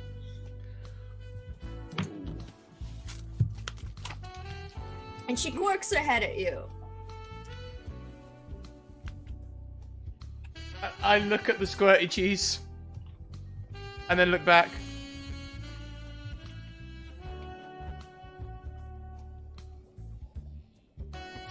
She reaches one paw out to the squirty cheese without breaking eye contact with you, and slowly brings it back to you. I'll take the squirty cheese and squirt it into her mouth. I feel like I shouldn't be watching. I feel like this should be a private moment. The squirty cheese is not as romantic as you, and it's like really hard to squirt it upward into the bear's mouth. And the bear is just like, and tries to enjoy the cheese. And Can I put a finger on his mouth like, shh, don't cheapen this. Shh, don't question it. Don't question it. And she suddenly feels like a little bashful, maybe, if you could read bear emotions. And she rolls off of you and sits back to stare at you and licks her paw. Does anybody have a cigarette? I'm just got the vapors here. I will see this is clearly some sort of sign and lick my own palm and run it through my head.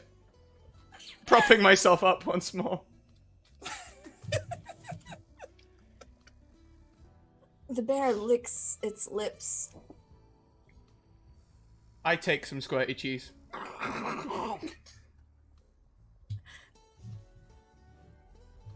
A low rumble from her throat happens, and she slowly prods towards you and gently boops her snoot upon your snoot. I do nothing. I'm terrified. I've lost control.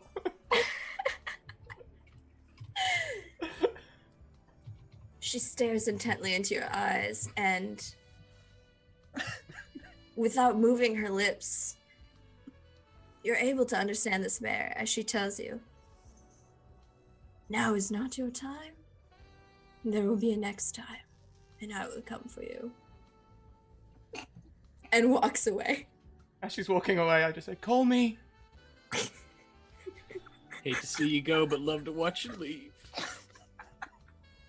I'm in actual tears. And I will wipe a tear from my face as the bear leaves, close the door sadly, and pick up my phone and text Alfredo and tell him to clean up the squirty cheese in the hall. Do you tell him in the text explicitly to clean up the cheese before the bat mess? No, I don't. In fact, when he gets back, I'll probably have other things for him to do. This is low priority.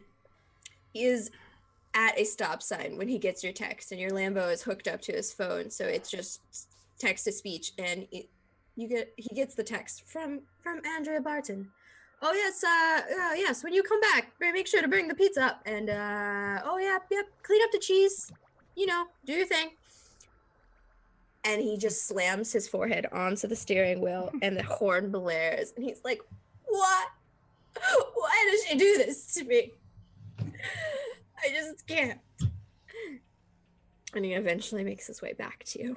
But yeah, no more beer for you. Great wild magic search, guys. Thank you. I said we would test our improv skills, and here we are. I regret nothing. I didn't know I needed that tonight. I love it.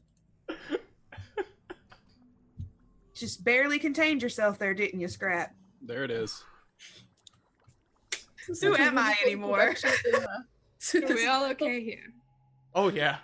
Excellent, great, fantastic. I mean, I can't judge. Technically, in Texas, bestiality is still legal, so frowned upon. I think it is in Alabama too. Mm-hmm. Yeah, I'm pretty sure it is. In Alabama. Oh, hey! I can't even argue. Anyway, on from that quality, magic surge. Let's. Gosh, yeah. If you guys want to keep retweeting that out, so we can have such magical moments such as these, it'll be great. That's a good point. This all came from retweets, you guys. Here is the tweet. If you would like to go and retweet and make some more magic happen, you can do so there. Also, a £5 donation will also gain a retweet. So, there you go. All out on the table for everyone to see.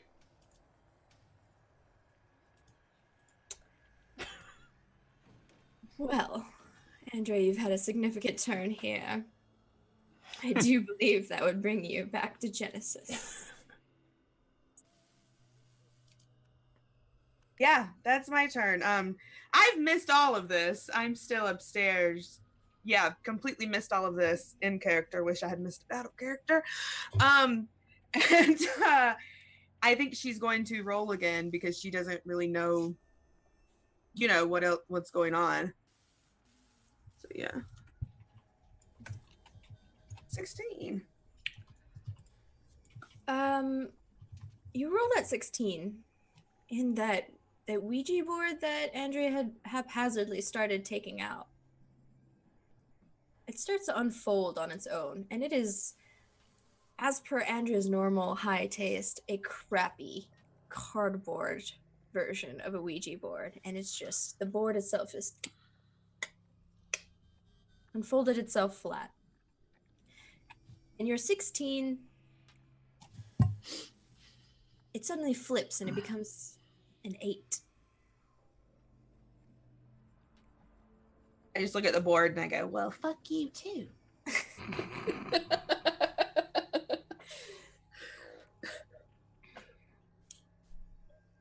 Do you try to move your token? Do you wait for it to move it on its own? I do try to move it. It moves along just fine. Doesn't seem like it's gonna ping you in the forehead again. It's all right. It's all good. It moves forward, and you think you're gonna move forward 5 spaces, and it jumps back 2 more. So you only move forward 3, and nothing happens. But you do start to hear a faint cackling from the board itself. Genesis gets really close to it, like face right beside the board. Mm-hmm. I don't know what game you're playing, but it's not fun.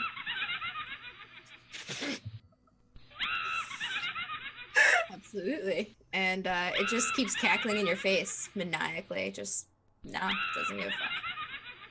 And you can't pinpoint it. It just seems like it's the board itself. You can't figure out any quadrant of the board.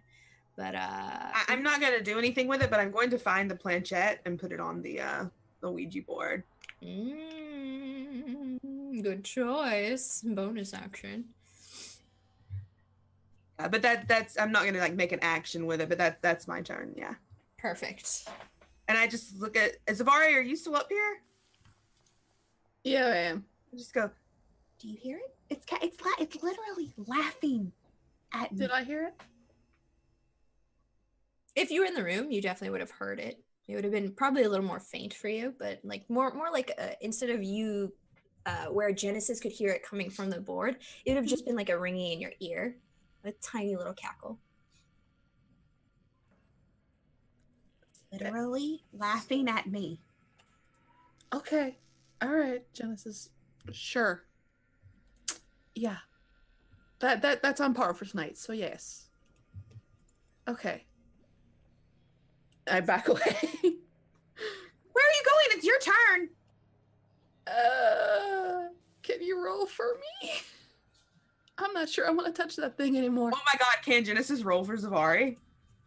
You can certainly make the attempt. Wait, I'm gonna do it.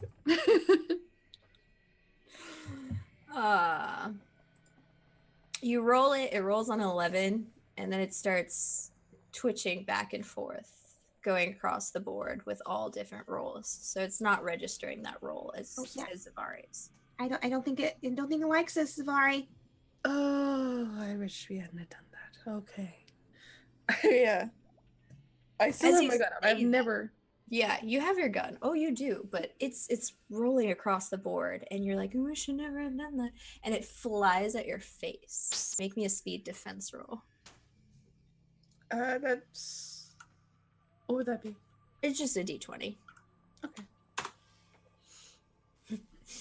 With a 9, you make the attempt, but instead your brain had told you grab the pistol instead of grabbing the dice, so it pings you in the face, and you catch it on your face, and it's like it wants you to roll. So you could walk away with the dice and try and check whatever you were doing. Fine. I'll roll you. I'll fucking roll you. I'll just walk for the board and just flick it. Awesome. One more d20 for me, please.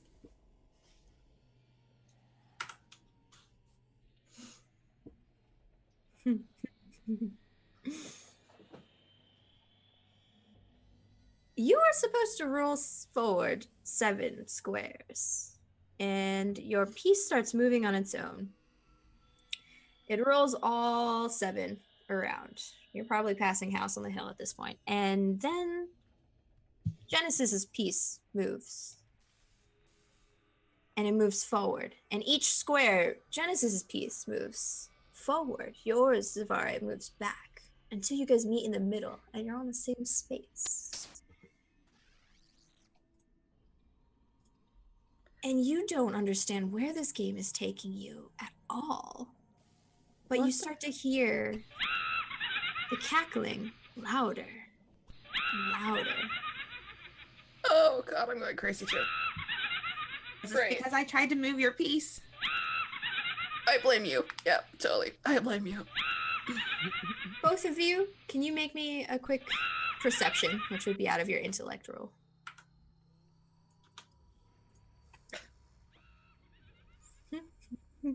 I want to spend effort on this. Ugh. You do have an edge, right? Just one. Yeah, I have an edge in intellect. You got buku intellect points. Okay. Yup. I have Yep, 19 left. Excellent. So, Genesis, you're not fazed by the fact that your piece moved, and it was like you knew that the fate was going to bring you and Zavari together. And you can tell that that cackling, not from the board anymore.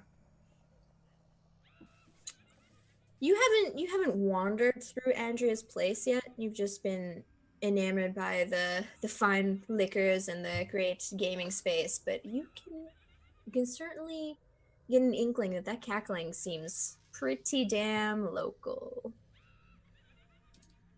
So first a bear.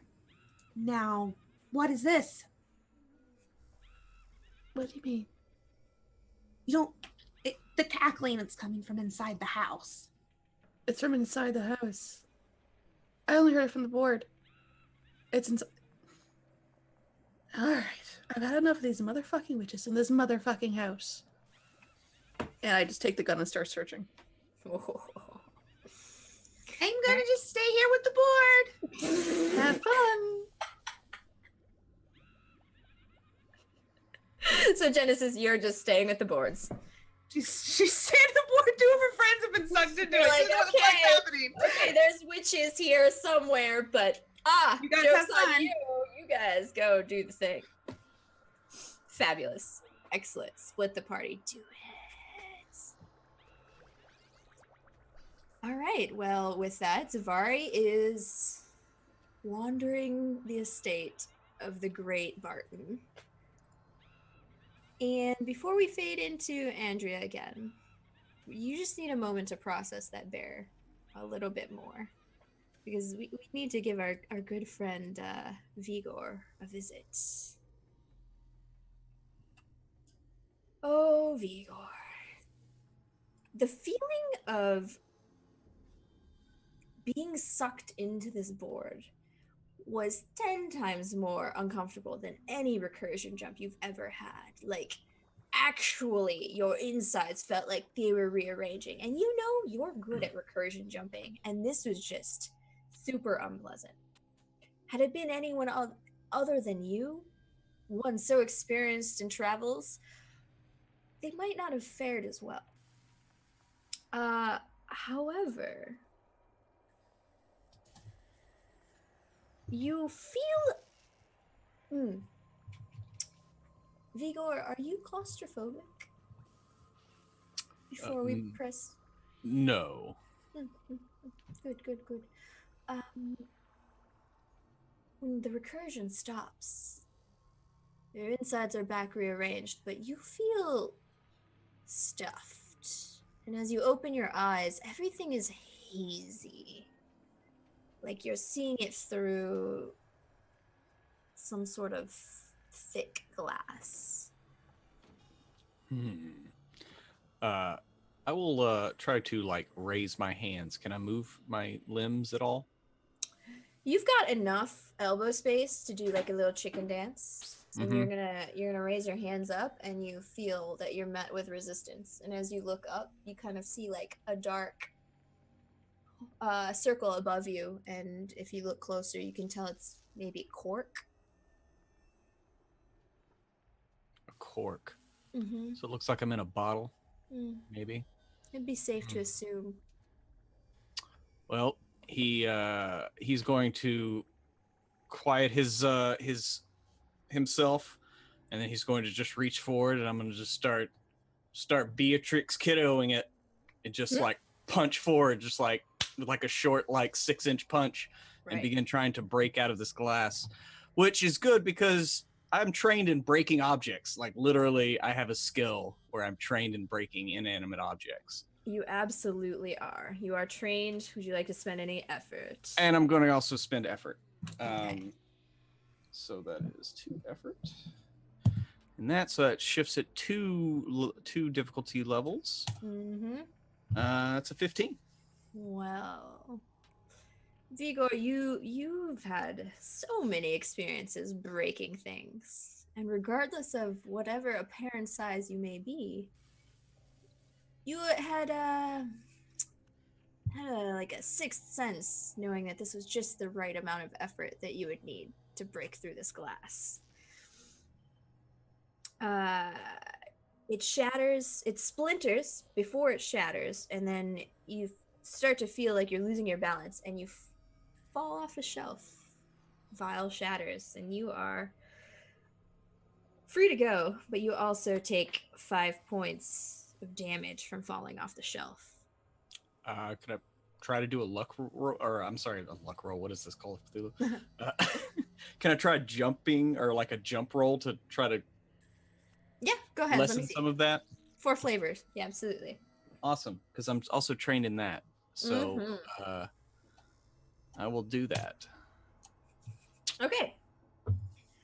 I will go ahead and give you a minor effect for that roll. So yes, you know what? You only take 3 points of glass.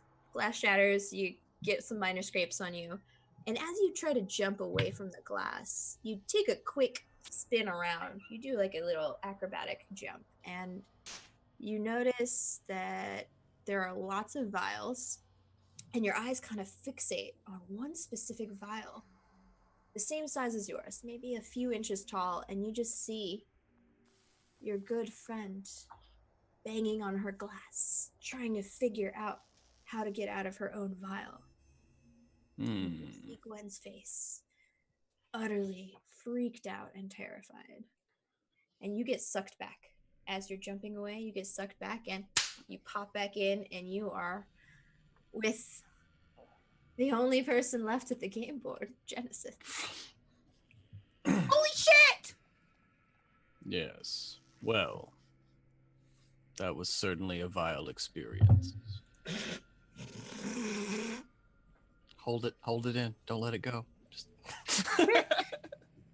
That made it worse. You acknowledged it. sorry, I can't help it. Where did you go? It appears when you get sucked into the game, you are placed in a vial, a container with a cork. I saw Gwen in hers shortly after I broke out of mine, and then I was returned here to this reality. Place. Yeah. Okay, so The transition is painful, though. but it's possible to get out. That's all that matters. So we just maybe Gwen saw you do it and she can do it. I really don't want to go in there if you go into a bottle. I'm very claustrophobic. I would consider maybe what the rules say, which is someone needs to win in order to save those who are taken. She points at the returned once I broke out, so I'm not sure one could save someone else. She points at the board. I'm not that far from the end, and I don't have a trick or a treat. There's cackling somewhere in the house. Zavari went off to look for it, and Andrea was dealing with a bear. I don't know what happened there. You've missed a lot. Was that a euphemism? I do not get this. Actually, guess- no. This is serious. Andrea would probably be just about strolling back towards the garage at this point. She's like got a bit of cheese around her lips. And I'm never gonna dance again. Guilty feet of God, no. Oh, hi guys. Andrea, you should really clean up afterwards. I should. What did you do with that bear? We shared cheese. I don't want to know what that means, actually. I'm sure the act was barely legal. That gives Genesis a pause. Who am I? This is where I live, so. Based on this conversation, I assume Andrea has made her way up. Yes, I had cheese around my mouth and I was singing guilty. I was singing Careless Whisper. Perfect. Well, Vigor's back. It would be Andrea's turn. Zavari has wandered off. You have no idea where she's wandered off to. Oddly enough, Andrea, you can't hear the witch's screams. Oh, Can Vigor? Mm-mm. Okay. because I'd be like, so do we want to like take a break? I could really fancy a bit of Tekken. I think we need to see this through. Yeah, but I mean, nothing bad's happening right now. We could have 1 or 2 rounds. Quick team battle. 8-player team battle. Gwen is trapped in a bottle right now in another recursion. Is she in pain? She looked panicked and scared. Does Gwen always look panicked and scared? No. He looks more eccentric and crazy most of the time. It's She a looks- close line. That's valid. Okay. She looks more like she saw her parents naked. Oh. Oh. Not really scared. What? Don't want to know what you're thinking about, Andrew. You have that look on your face. It's the same look that you had on when you came up from sharing cheese with the bear. And I think you should go. It's your turn. We have to get Gwen out of here. Oh, you mean take my go? I thought you meant just like leave. I was like, Genesis, this is my. Okay. Just leave your own house. Just go. Okay. Go. Get out of here. Vigo, did you go out without getting pizza? No, I was sucked into the game and then I escaped.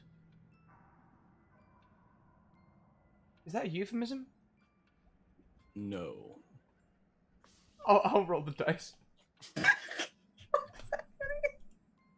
To like perceive.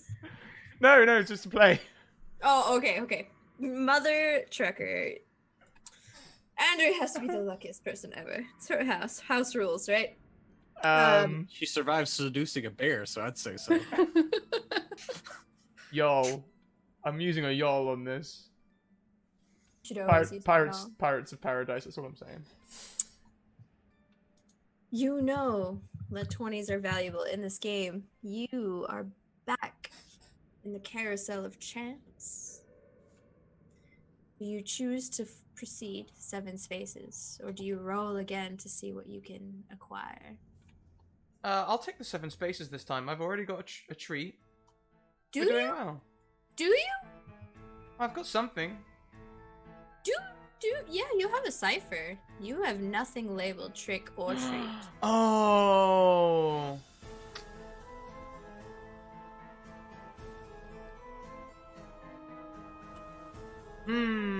That's interesting. I'll okay. Let's roll again. Let's roll. Okay. 1d20? Yes, sir. What? Seriously? This is what happens when you haven't played Johnny Deep in months. Yeah. Coming through. Somehow Johnny Deep just roots it out somewhere. You not only hear the carousel of chance, you are thrusted into the carousel, and you are all of a sudden riding a carousel. And roll me a 1d4 real quick. It's absolutely a unicorn. Maybe a zombie unicorn that you're riding. And I'm never gonna dance again. a butler named Alphonse comes in with haggard eyes and is holding out a pillow. And placed upon that pillow is a small blood pie. Do you want to open or try to eat the blood pie? You do see a little corner of a paper in the center of the pie.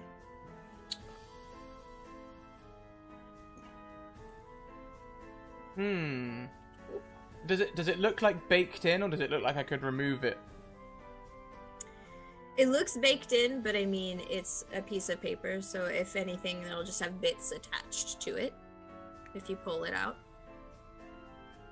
I'll, no, you know what? She'll probably just be like, oh, cool, pie and a bit of paper. And she'll probably bite into it and then either remove the paper from her mouth or from the pie after she's taken a solid, unladylike chunk. Yeah, absolutely. You take it, and it is surprisingly tasty. It's the consistency of like a cherry pie filling. Tastes almost like cherry, maybe reminiscent of a little bit of cheese whiz.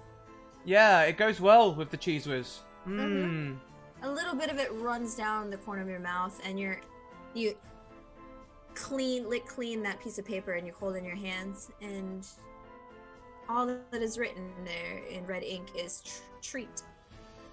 Lovely. Well, I won't eat all of it in case this is the treat. I'll just stick the paper back in it and put it in my pocket. And with that, you are popped back in. Alongside 2 pieces of chewed chewing gum, and a Sharpie. Absolutely. That's what's in her pocket. Fantastic. That was perfect timing, not intentional. So, yeah, you're back. You're done. No more zombie unicorns for you. But you move forward 2 spaces with a treat in pocket. So when Andrea reappears, she looks so content and she's like, this is being a day. I don't know how you can be so calm. Why? What's wrong? This is just going to shake her head, and she's going to reach and touch the planchette on the Ouija board. And she's going to question the spirits. Be careful, that's an original Hasbro 1965 print of the first, first world map series of cardboard. I'm not even really using it. Still. I'm going to call out to Gwen. I'm going to spend an intellect point. Okay. I think it's like a cantrip for you. I think you have an edge in it, so you're fine. Welcome, Raiders. We have Rhythmic High rating. Welcome in, everyone, and join the shenanigans. So many shenanigans. So far, we've used the lines, I would like to seduce the bear. I'm fed up of these... I'm fed up with these motherfucking witches in this motherfucking house. A Ouija board moving and a character's response being, fuck you too. And someone being trapped in a vial and claiming it was a vile experience. You're up to speed. God, I hate puns so much. It does say that I have minor and major effects on it, so I think I might have to roll. Yes. Yeah, she's just because I have to know I just have to know the person's name, so I just call out Gwen's name. Okay. Gwen, can you hear me? And did your lights just flicker as that happened? Oh, they are absolutely are. What the hell? I'm not freaked out, guys. It's fine. Katie, could you calm that down? Nope.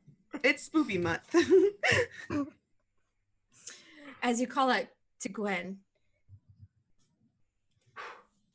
Genesis, is that you? It's me.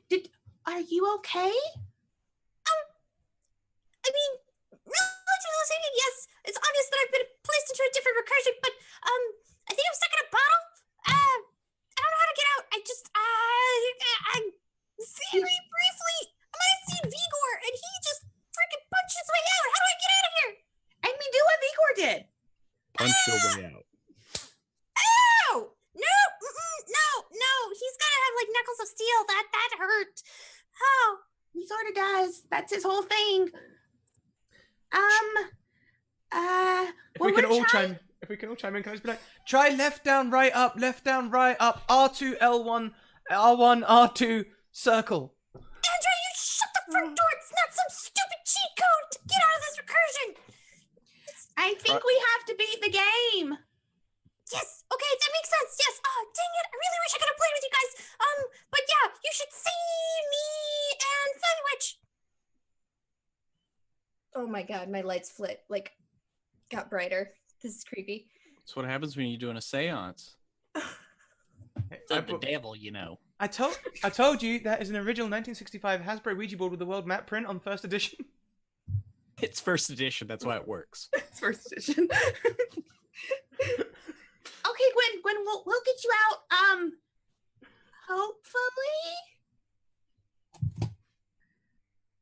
In all seriousness, out of character, it's midnight here, and if I lose power, I love you guys. So I mean, the purge is about to start. What? It might be. Gwen's like, I can hardly hear you. You're fading away. Wow, is that how my voice sounds? Yeah, all the time. No. That can't be true. Oh God. Phil, I'm losing you. Bye. I'm going for a tunnel. It's...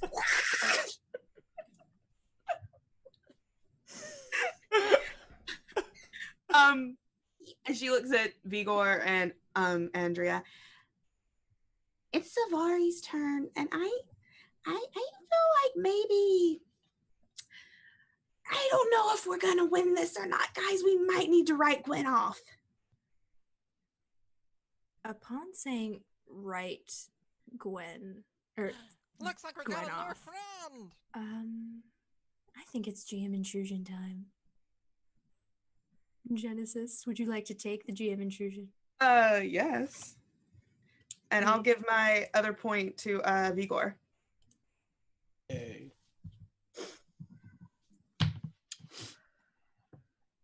You say right Gwen off, and you see that token of hers that have been hovering over Start for such a long time. It starts to meander its way haphazardly, zigzagging across the board, and it finally lands upon the starry cauldron. Some weird witchy place. Who would have thought? And as you're staring at the tokens, you're paying more attention to Gwen's, but you notice something happening with Zavari's. And do you happen to remember what color Zavari's token was? Purple. It was purple indeed. Before your eyes, it starts to congeal and shift into a blood red. And now it's a little oozy, little sticky, and it's definitely not purple anymore. It's like a deep, deep red. Hey, Vigor, come here. Come here. Yes. Touch Zavari's token. I Do thought, it. Just do it. but mine was red. Now they're both red. Which one is mine? She points out Zavari's. This one's Zavari's. So just give it a little touch. Just give it a little touch. He just lightly touches it. Tries to move it. It won't move, but it leaves you with a little stain of red on your little finger. I don't trust. She's by herself. I don't trust this. Do you have any seltzer water? I don't want this to stain. At that point, the door busts open downstairs, and you hear frantic butler coming in with pizza in hand to rush up to reach for the cleaning supplies. Did someone say seltzer water? I have seltzer water. I've got cleaning products. I've got wipes that will never leave fingerprints anywhere. I can clean up all the blood. Oh my god. Where do we start? Vigor, you said you need seltzer water. And you like spritz your face. And then he just wipes the finger on the butler's jacket. Thank you. It's my humblest pleasure to clean. I can tell. Did you grab any soda? I believe it's called pop, sir. Soda pop, whatever. Yes. It's your favorite. Yeah, I didn't want my favorite today. Can I grab apple ties instead of orange ties? Absolutely, Miss Barton. I will go double check. I might have a reserve of it, and if not, I will go out and get it at the next 812 gas station. Great. I mean, you see those bat remains are starting to congeal and get really crusty. You sure you don't want me to take care of those briefly? I'll give me a second. She'll take some of the chewing gum from her pocket and start chewing it. Noted. No, Okay. it'll be fine. Not a priority. Of course. Of course. Yes. Let me go get your pop for you. Oh, a hair. Did you hand me the gum? No, I just pulled the hair out. Oh. Okay. That's why you should leave the gum in the wrapper until you're going to eat it. Yes. Vigor has so much sense. Okay. And he humbly walks away. Hey, you should try to check on Zavari, Alfred. Is it not her turn? It is, but I don't know where she was following the cackling. Hmm. And then this happened to her piece, and I'm a little worried. What if we just put the dice on the Ouija board? Oh wait, that's Gwen. Never mind. I mean, I tried to move all of your pieces, just full disclosure, and they moved back on their own. I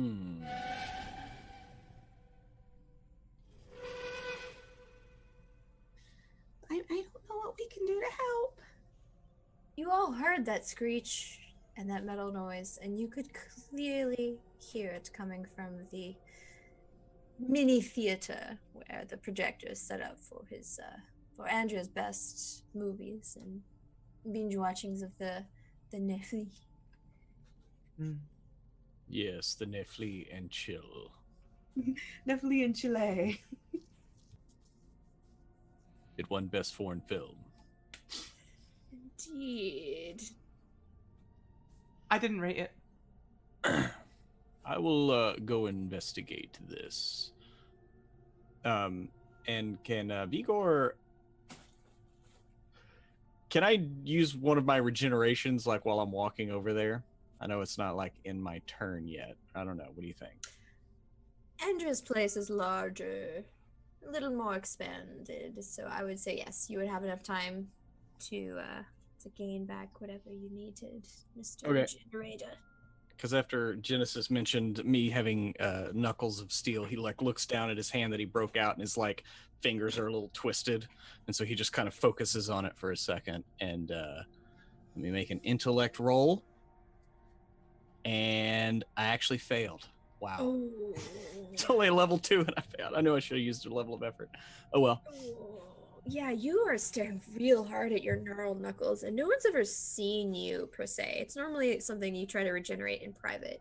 And they're just looking at you, and you're just like... Interesting. Perhaps I should try that in private. And he, like, walks out of the room. Alright, so Vigor is going to go to the sound. Anyone else? Yeah, I've got my original release Xbox up there. It's wrapped in a hammock by a window so it doesn't overheat. I better go and check that it's not fallen over. Of course. They did recall, but, you know, now I've got one. No orange rings for you? No death? Orange ring of death. Oh, didn't I send Alfredo out for drinks? You did. Oh, good. Genesis is staying put, just like she was. She is invested in getting Gwen back. Yeah. Nothing will move Genesis from this table. You did say she's strong-willed. That is in my character description. It is very Strong-willed. true. Absolutely on brand for Genesis, no doubt. Once you get your focus on, this is your true heart of the cards here. Okay. So, Andrea, you were waiting on your butler to return with soda pop? Or were you following Vigor? Oh, if he's gone, you know, he always takes a long time when he's out. I think he might smoke when he's out. Maybe. That or some other addictive thing. I don't know. Maybe he cleans the sidewalk. Who knows? I'll follow Igor. There was a loud noise from my cinema room. I'm worried about my Xbox. It doesn't take you long to reach the theater room that you have, and you see Zavari, and she is cornered by a lovely looking Oh no. creature woman. Are you back? Jess? What? Your internet dipped for just a second. Oh gosh, Is it no. storming? What? I mean, so like we're south of Chicago, and Darcy was like, snowstorms, and it was raining yesterday, but Gotcha. our power did go out last night. I thought we were safe today, so. It was fine. So yes, It was the perfect cliffhanger. It was like, and she is cornered by a lovely... creature, which hopefully you should be able to see at this moment. Let Andrea seduce it. And yes, you are met with a lovely, lovely witch. Go ahead, roll me initiative, and Zavar, you will have advantage since you went out of your way to go get her. Do I get the roll again or anything like that? You know what? Go ahead. Go ahead. Why I don't not? know what how advantage plays in this. Yeah, absolutely. Better. Vigor. I'm gonna use an XP and reroll your my initiative? initiative. Yes. Okay. Ugh. That's what it's there for. That's okay. Ugh. Let's see. The witch. The witch. God, it's so amusing.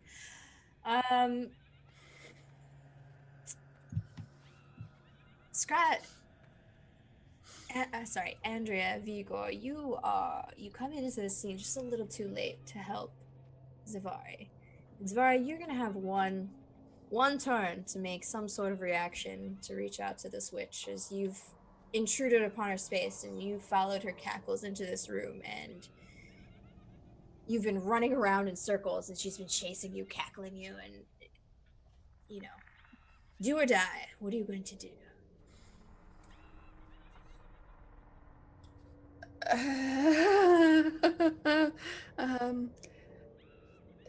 I think I would have rathered the bear.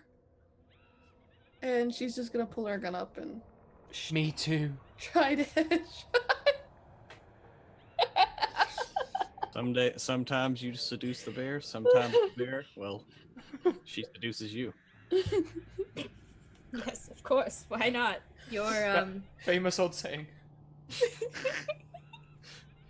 For Sam Elliott. Pretty sure my mom taught me that saying. your pistol is a light weapon, so you will have advantage to hit, which means it'll be one step lower than normal.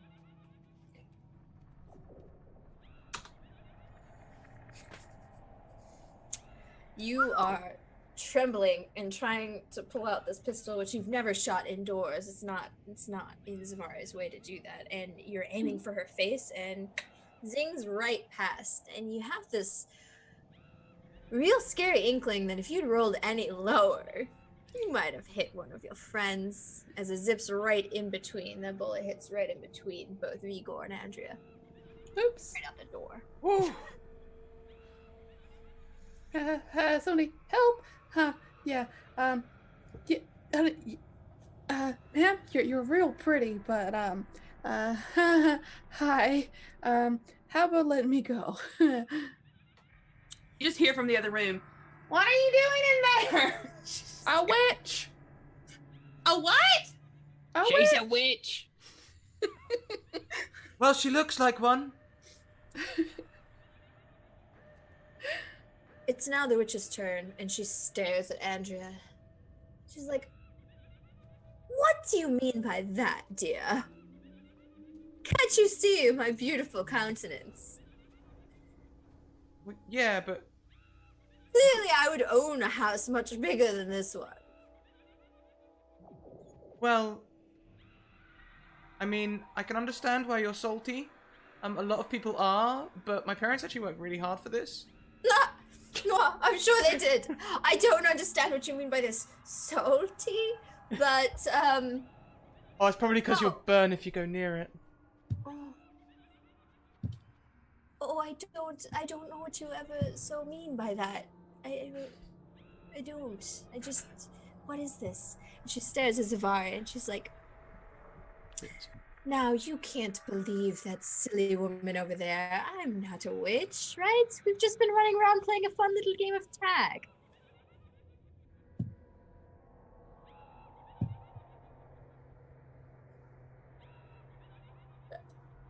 Maybe? Roll me an intellect.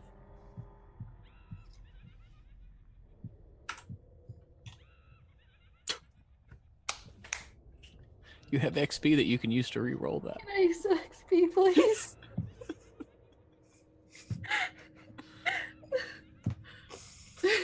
This one time I will allow it.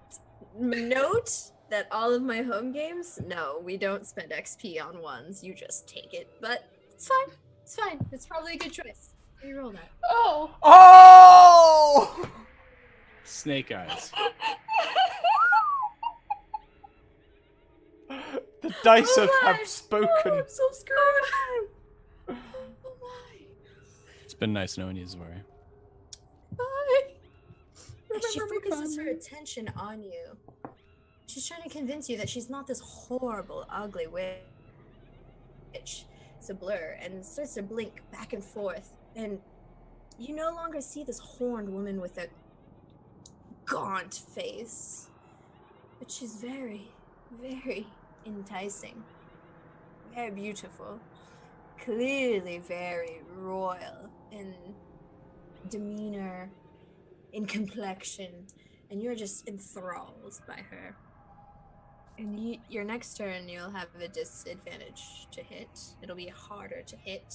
You'll have to make an intellect defense roll to figure out if you can get out of this illusion.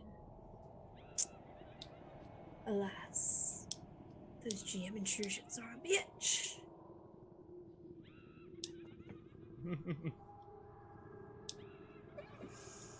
And that is the witch's turn. It is both Vigo and Andrea. Up to you. Who wants to go first? We still see a witch though, right? She's trying to convince you, and you can make an intellect defense roll, and you'll have an advantage on it. But it's kind of like one of those, like handled cards. Wait, you said I had advantage though? Advantage in Cypher system, meaning that it would be easier about one. Oh, step. right. Hmm. Yep. Can You are I- equally I enthralled. don't suppose I could use a reroll. Can How many I? XP do you have? If it's your last XP, absolutely. If you have 2, no. I have 2. No. Can I make Vigor- a judgment? Yes, maybe. Perhaps. It's what part of my mates out justice skill. Oh, yes, please judge this witch. Yeah, so I am skilled in discerning the truth of a situation, seeing through lies, or otherwise overcoming deception.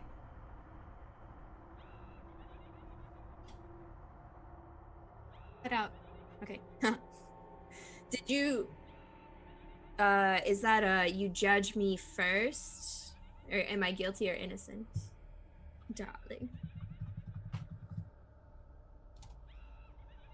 Well, I believe that justice is fluid. There are good witches and bad witches.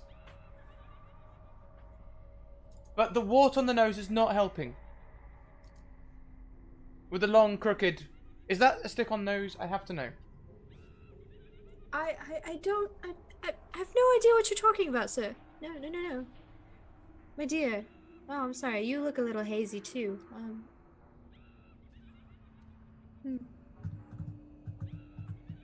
Not a witch, remember? And you aren't phased. You can tell with your meets out justice that this is quite a heinous looking woman.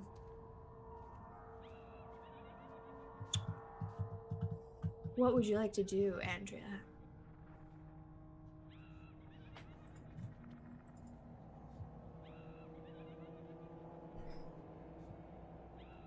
I'm going to finish reading my designation skill. If you've ever played Ace Attorney, that's how I picture it as. Guilty or innocent. And then if you target a person and label them as innocent, you have an advantage on any social interactions. Likewise, if they're guilty, it's disadvantage, but you kind of have to justify why they would be innocent or guilty upon your morality, I suppose. I don't think I'll do that at all. It's not what I was hoping for.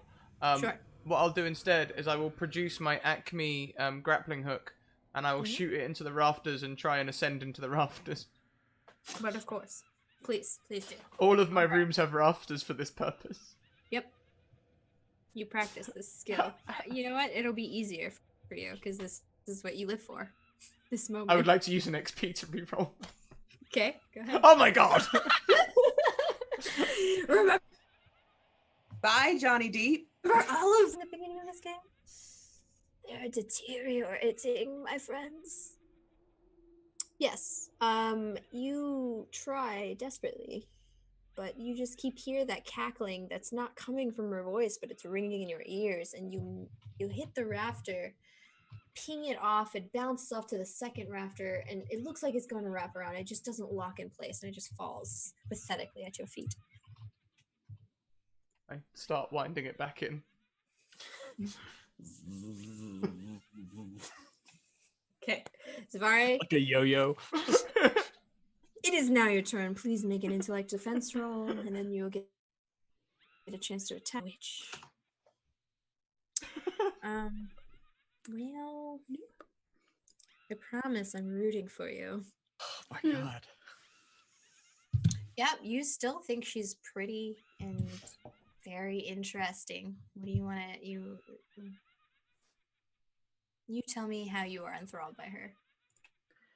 She's just the prettiest thing I've ever seen in the whole world. Like a movie star. I swear I saw a singer like her once. Her voice is just so perfect, and she smells wonderful. A laugh like honey. Yes. Long lashes and deep brown eyes. Hair you just want to ruffle all day.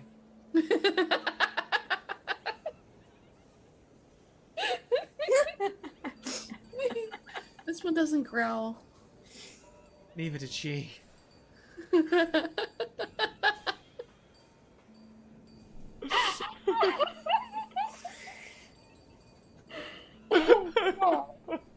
Oh my god. All okay? We all okay? Yeah. That's exactly what I expected out of this game.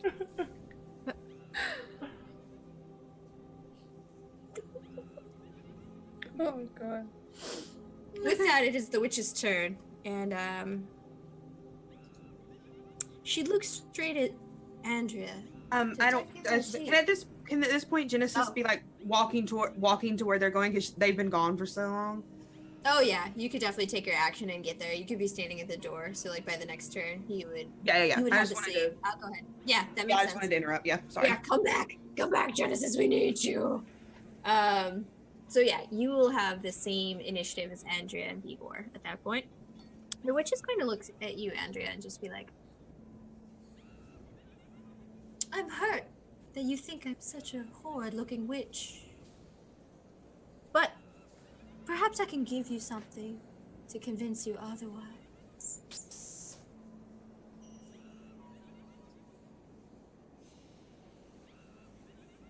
All you have to do is just answer me one question. Are you willing to try?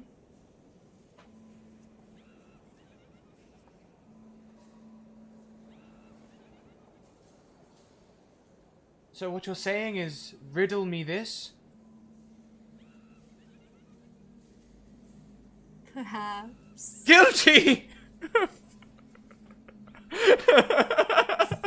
Guilty of copyright infringement. It's against Twitch TOS.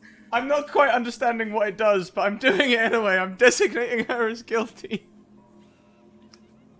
Okay, if I remember correctly, when you make a judgment and designate me as guilty. Okay. The difficulty of attacks against those you designate as guilty is decreased by 1 step. So everyone will be able to hit a little bit better, more accurately on the switch. Now with guilty of what? I'm guilty of many things, my dear. Guilty of charm, guilty of seduction, guilty of killing. Well, But those you didn't answer my question. are lovely confessions. Could you just? She like pulls out like a 80s tape cassette, and she's like, "Could you just like say that again?"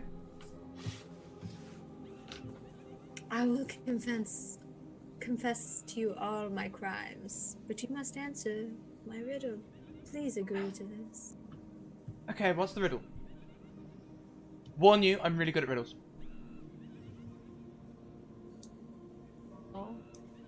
Do you eat your child?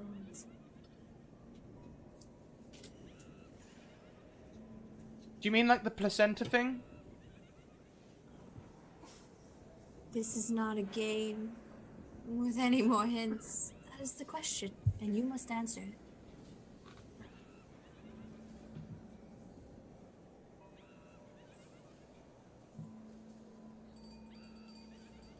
No. Oh, silly dear. I'll give you 2 more guesses. Maybe your friends can help you. The answer is no. Oh. I expected better of you.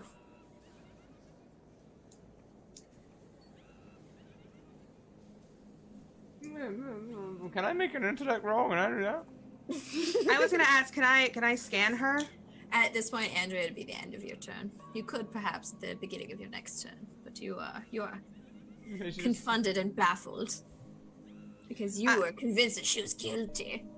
She is guilty. She confessed. Mm-hmm. I want to if I can, I want to scan her. Scan me, please. Yeah, so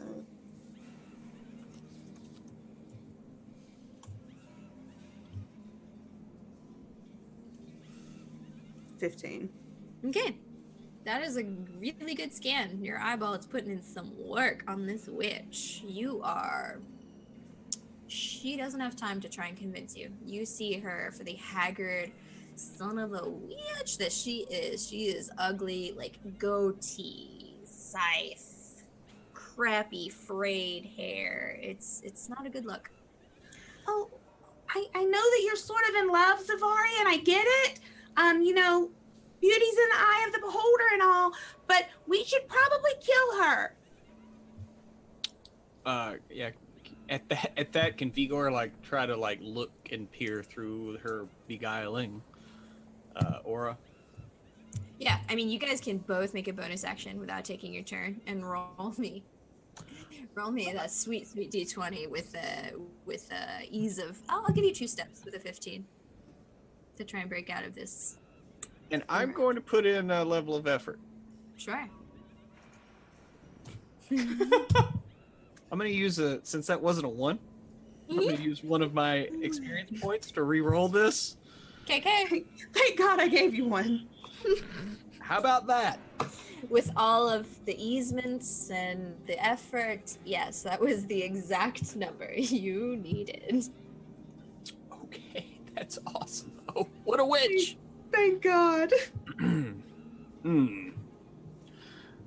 How far away is this witch from me? She is, the room isn't large enough to be considered anything, but like all of you are within short range. If you're standing in the doorway still, I would say Andrea had gone in to try and like shoot herself up to the rafters, so she's within immediate range. As far as in immediate range, you and Genesis at the door will be in short range. Awesome. I'm glad I'm fleet of foot. So I'm going to make a level 1 running roll. Mm-hmm. And I'm glad that I'm trained because otherwise I would have failed that running roll. Mm-hmm. I'm scared to just roll to attack. But yeah, basically Vigor, for his size and stature, he's surprisingly light on his feet, and he just before, in a flash of an eye, is across the room and just coming forward with a right cross, completely ignoring the massive greatsword strapped across his back. Want to do, and I'm putting in a level of effort for the punch. Okay, the bare fists. Yeah. Okay. Yeah. Awesome. No, that was the bear earlier.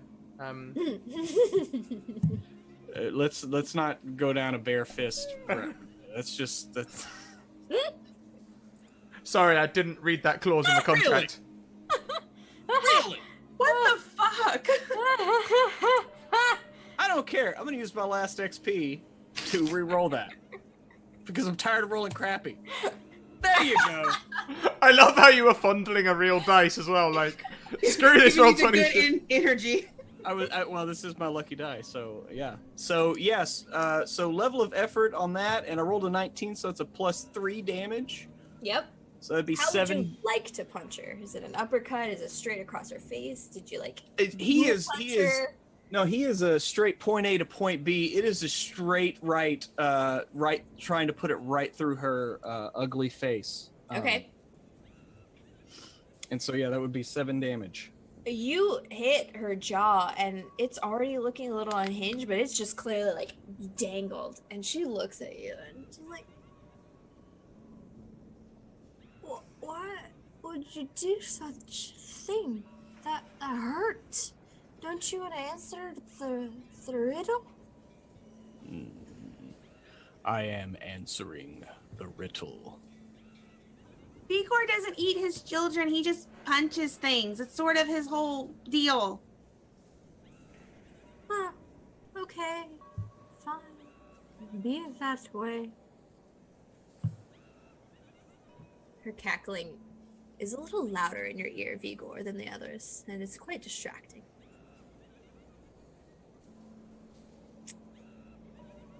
It would have been Zavari. We gotta insert you back in.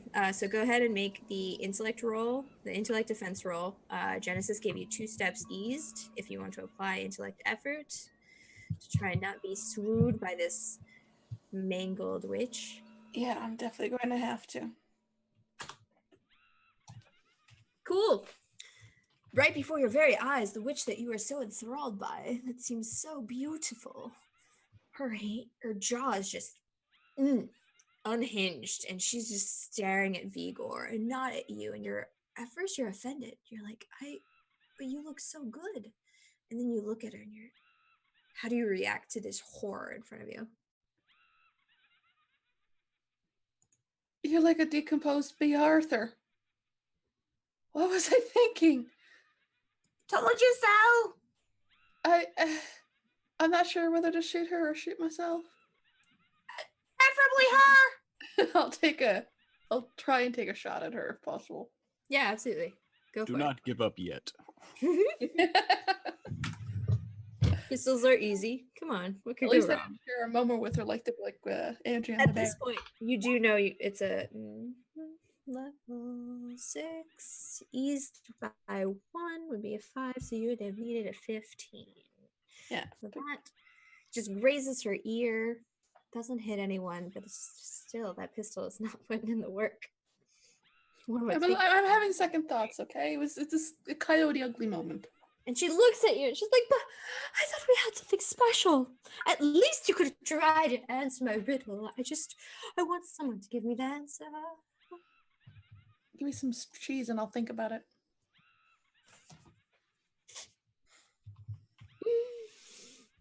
Genesis and Andrea, you could take another turn at this point.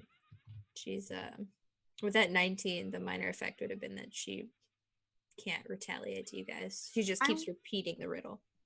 I want to use Onslaught, as I have so much damn intellect, I'm down to like only 15 at this point, and try to do a mental attack on her.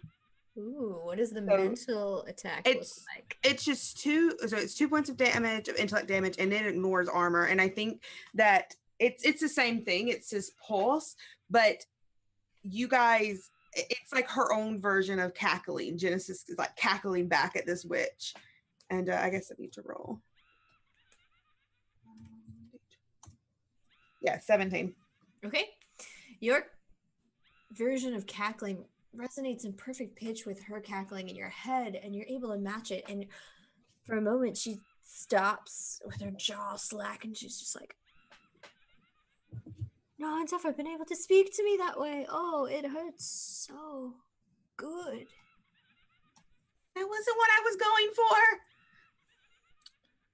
She does look hurt. She looks wounded, but she seems to enjoy it. She's like, please, Genesis, my dear. How would you eat your children? I don't even like kids.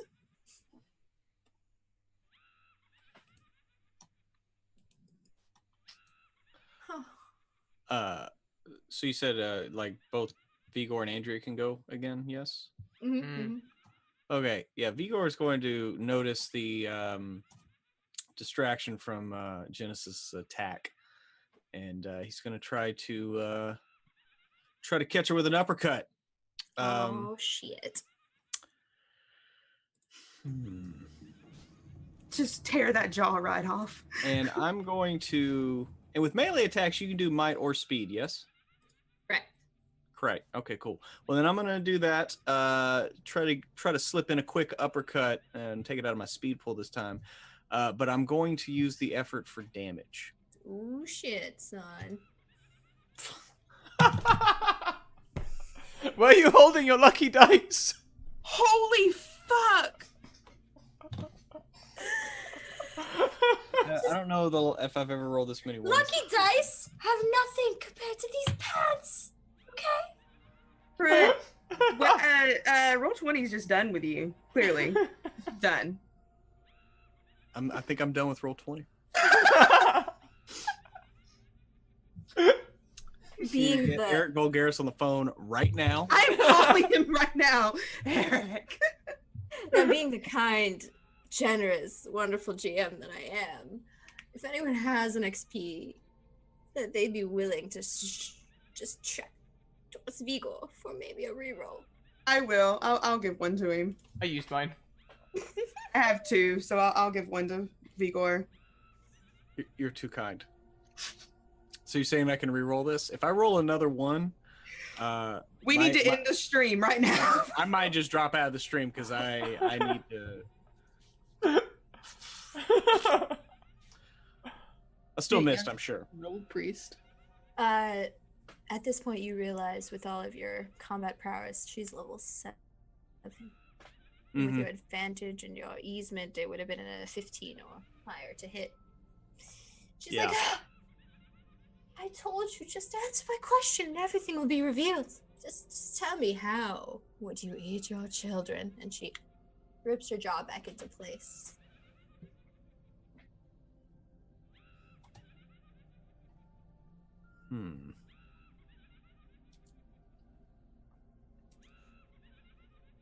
Okay, so you said Andrea can take an action as well? Yes, sir. Andrea is going to take the circular snake boomerang from her pocket.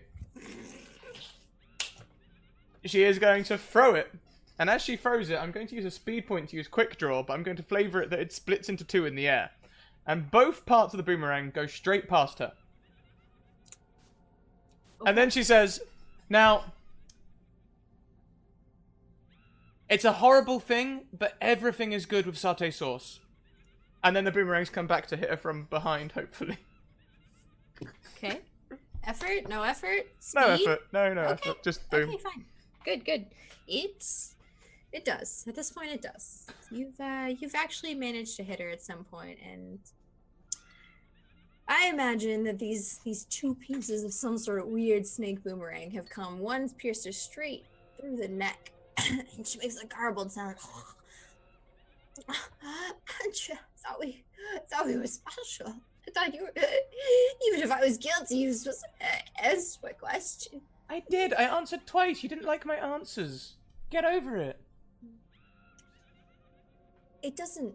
It's certainly not gonna kill her. It's just gonna sit there, and she seems uncomfortable, but she's still fairly fine. The other one pierced her shoulder, and it's just like, why? Why would you? And she flings it, not even at you, just off to the ground. Well, I know what I'm doing on my next turn. They were limited edition. Just, please, tell me. That's all I ask. How do you eat your children? I mean, I thought my answer was valid. Latte sauce.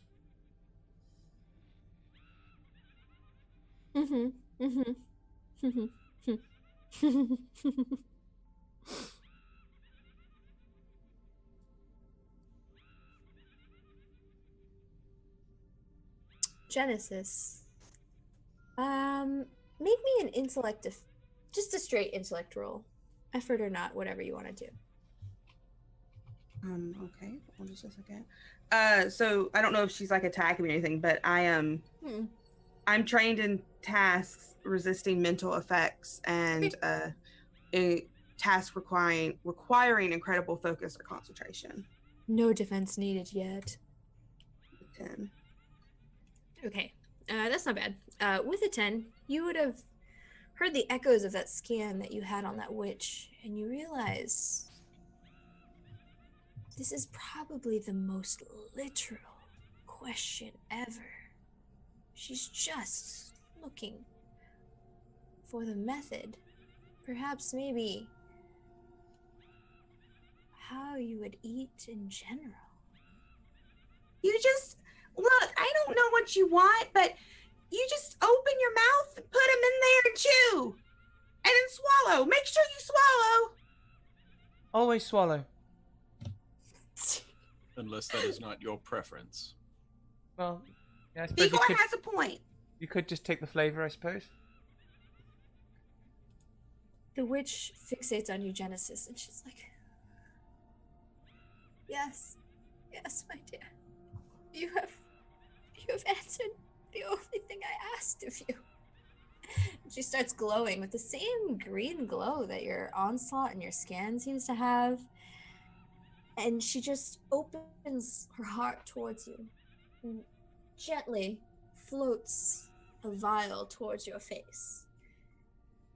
And it's just bobbing over to you ever so easily, so you can pluck it out of the air if you choose to. Yeah, she does.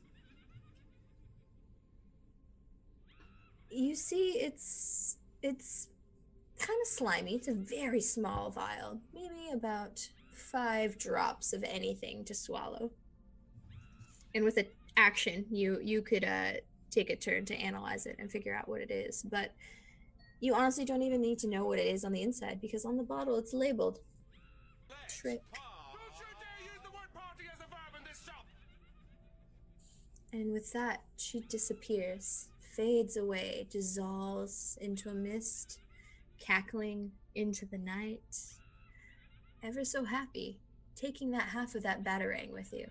I'm sorry, snakearang.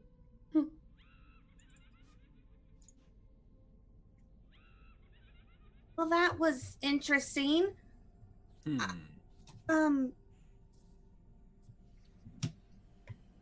punching, Vigor. Vigor notices his hand is still like just mauled. I mean, it's like broken.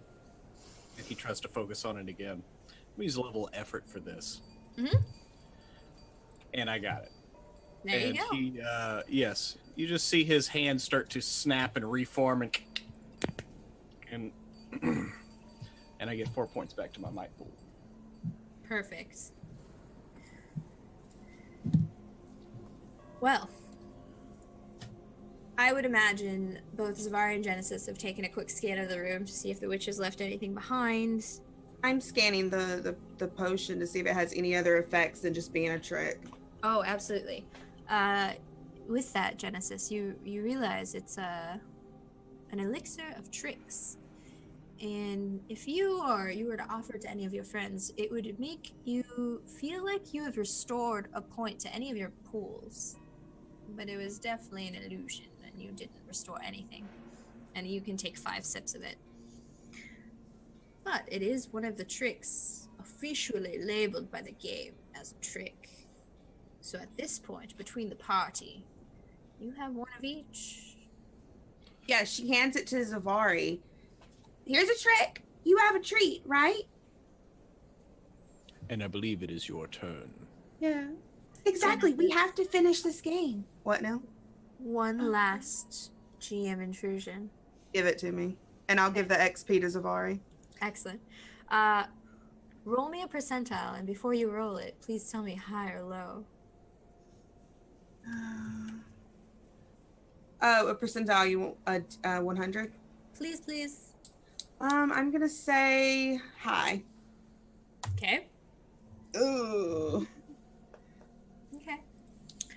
As you try to thrust your newly found trick into Zavari's hands, it just won't let go of your hand.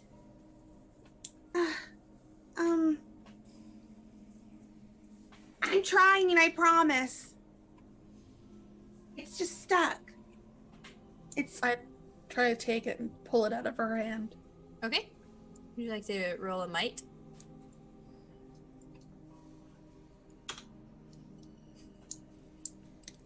I'm not gonna re-roll it or do the thing.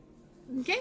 You guys are That's just it. shaking hands, and maybe you're gently stroking the inside of her palm, but it's not enough to take the vial from her. That witch got me shook. Mm-hmm. Mm-hmm. I don't know Igor, what to do. as you see these two struggling to pass the vial along, do you want to do anything? Vigor will let out a long sigh. It is all I am here for. And he moves over and he tries to like use his might to release the vial from Genesis's hand. And he will go ahead and put forth some effort in this role. Indeed. Is there any way I can help? Oh, no. Yeah, absolutely. If you wanted to like aid him and encourage him on with your spirity ways, that would be Yeah. I figure like I'm trying to like will myself to let go of it. Spoiler, it wasn't that hard. I just rolled her. So I assume Vigor just walks over and like pulls the vial out of Genesis's hand and hands it to Zavari. Yep, absolutely. Didn't even need to. Yep, no. You're just like, wow, ladies. It's okay. You loosened it for me. He turns around and starts walking back. Let's go finish this game, all right? And she looks at Zavari and Andrea. We've got to get this over with. Do you, Andrew, what are you doing? Do you agree? Everyone starts walking out the door?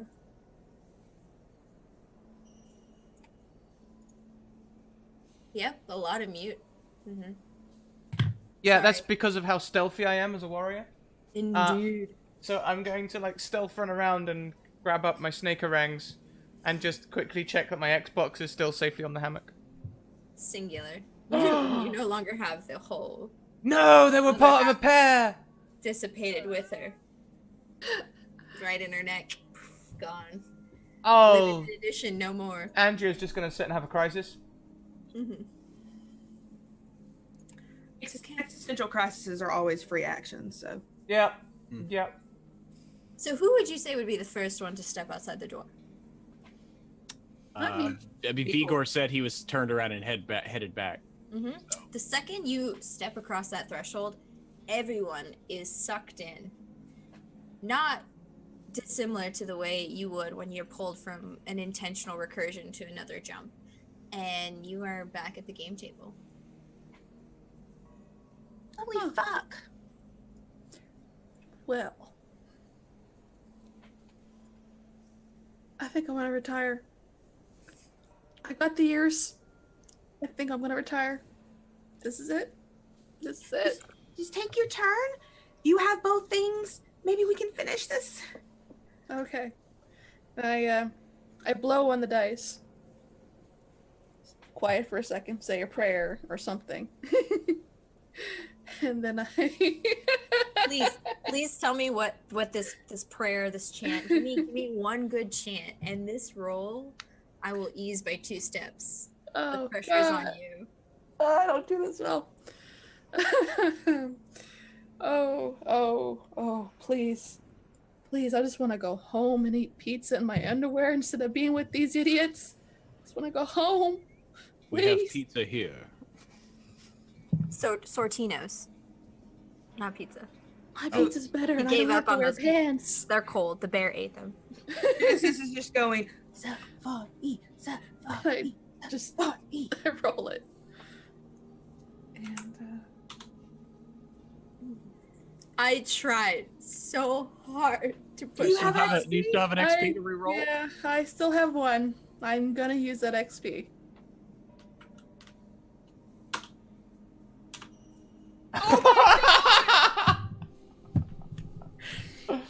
Fuck you, Eric Vulgaris.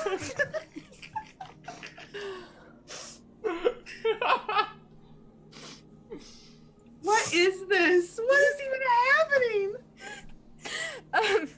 I vote that we move to another virtual tabletop midstream. Yeah, Yeah. absolutely. I think so. Fair. Totally I fair. won't say the name, but Yeah, that wasn't the best roll. I mean, You see don't say. let it never be said that you didn't know. Never mind. You didn't see, Zavari, your counter congeal and transform into purple. So honestly, when you rolled, you couldn't find your counter. You were like, there's Igor's red one, Andrea's Genesis is. Where the fuck is my purple one? Where did it go? And I imagine Genesis would gently point towards the Yeah, sticky, she does. She says, gooey one. "This happened when you walked away." And I'll poke it again. It leaves a little stain on your finger, just like Vigor. I'll taste it. A little salty, maybe a little sour.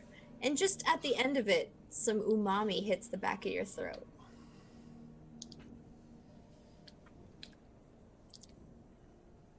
Huh. Fuck. And with that taste, you see the counter, as gooey as it was, it kind of like sucks back into itself, shrinks into a really small dot, and then pops back in as your purple counter. And it places you exactly 7 spaces away from the graveyard, which would be the finish line. But that is the end of your turn. Okay. Oh, that means it's me. It is. Vigor, in an effort to just he just picks the dice up and rolls. We're going for the Jumanji tactic. Just roll, just roll, just roll. Just keep it going. I love it. And suddenly, we're back. We're back here to this wonderful little place. Oh God! I finally made it to the carousel. You certainly did. Now, a little showman appears on the board and looks at you, Vigo, and he's like, "Oh, finally someone other than that snotty rich lady. Now, now it's your turn to come to the carousel. Please, if you choose to take a ride, you could get a certain prize. Normally people just skip the ride and they just want to go ahead, but it doesn't look like you have anything. You know what? I will give you a third option that I never give to anyone else. Do you want to hear it? I feel special already. Yes. Yes, you should. Yes, you should. Okay. You can roll. And if you roll good enough, you can give your 7 spaces to someone else. But I will tell you, it's going to be kind of difficult. As is anything worth in the endeavor. Yes, but first, if you choose to make that third option, I must know What animal intrigues you tonight? What animal? Yes, the animal. Please tell me the animal. I would suppose bats were slightly intriguing. But so they will make a perfect ride for the carousel. And he starts taking a block of foam and starts carving it out. He's like, yes, you choose so well. Now please roll for the fate of your people.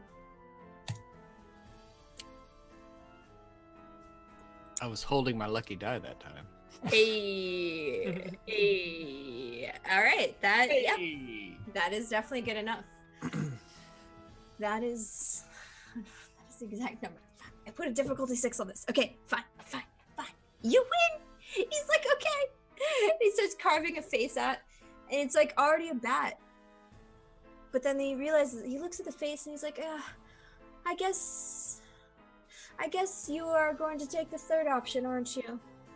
Yes, I would like to donate my movement to Zavari.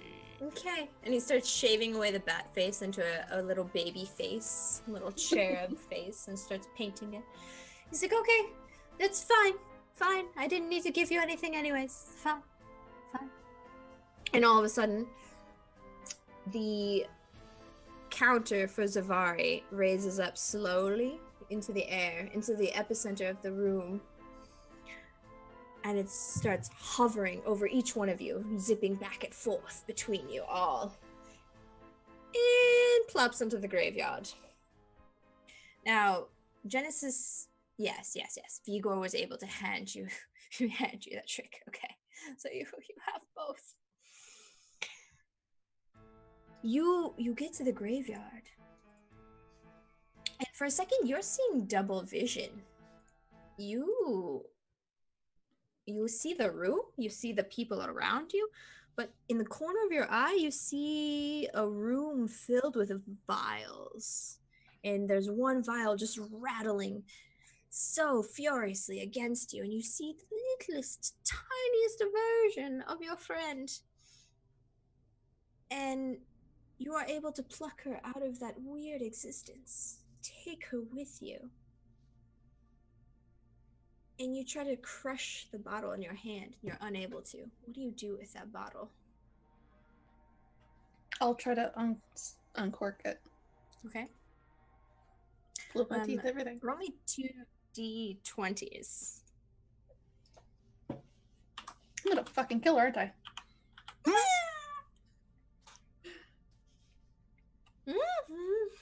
Okay. You're able to pluck the cork out. Her head is much bigger than the cork. Hey, sorry, is that you? I can't see anyone else but you. Can you get me out of here? Like, the hole's really small. So nobody else can see this, can they? Just you. I'll try to throw it at the ground. Yeah, excellent, great. Make me a speed roll.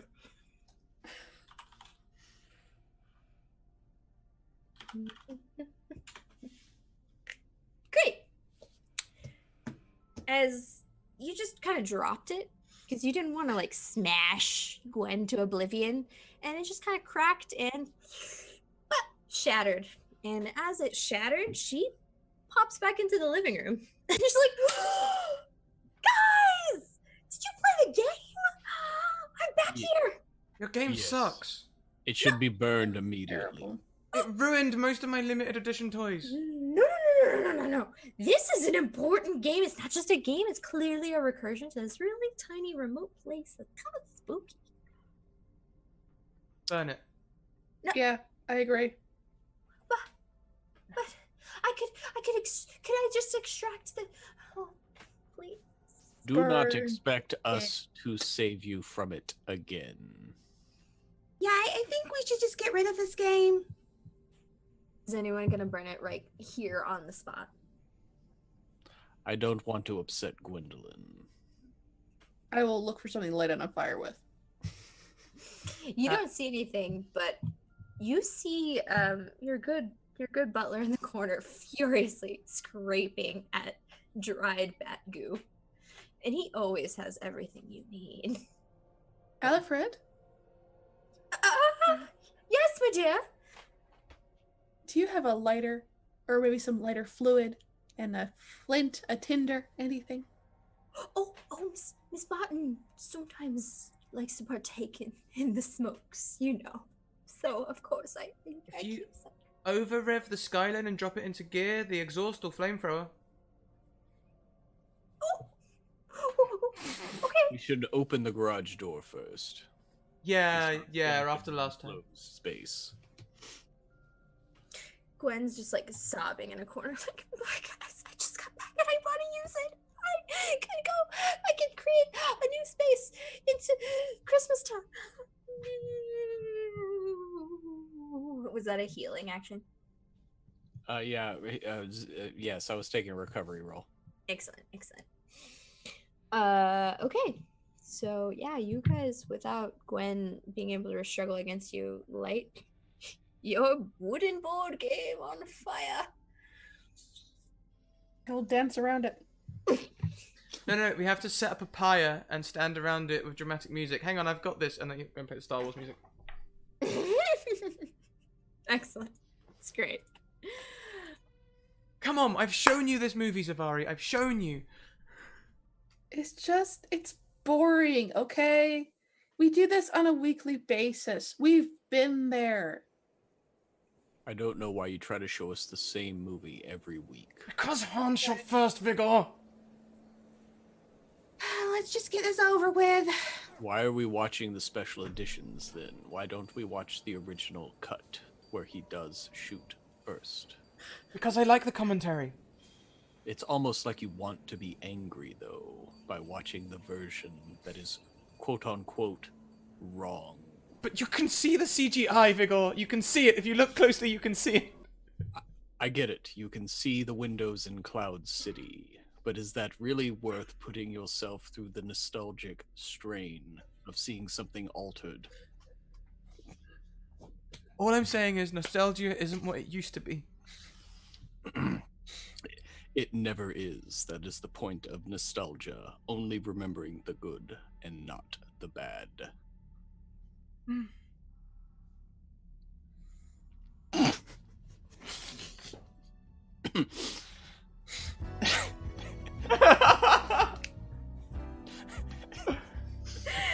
And you just, you're reminiscing on the times, thinking about this silly movie and realizing that the artifact that was known as Halloween, the game of screams, is slowly burning before you, never to be used again. Never mind all the other vials found in that room with trapped souls. We got the one that was important to us. Exactly. Oh, indeed. And if Nobody this was said we were good people. if this was anything beyond a one-shot, you would have been XP abound, ciphers abound, and many things to be found, and hopefully Alfred would have been a fine. I'll make it. He's resilient. Mari retires and eats pizza in her underwear at home all the time now. Of That's her course. last job. Of course. Well, guys, you survived the scream. Games of the screams. Very well. It was a little scary with all those low rolls. What low rolls? He went from high to low to high to low. It was absolutely ridiculous because, obviously there's a scale in this game and there was no in between. So we were just I had to... Improv was great. I loved it. It was a great little challenge. Why don't we go around the table, see how we feel about that game? Be kind or be rough. I can take both. It's fine. Again, first game on stream. Sorry. Hi. Well, I'll take the lead then on that. Amazing. Absolutely amazing, Jess. You've come in with a brilliant little game. I was well invested. I got to complain about Han Solo, chat up a bear, and basically imagine the life that may never be.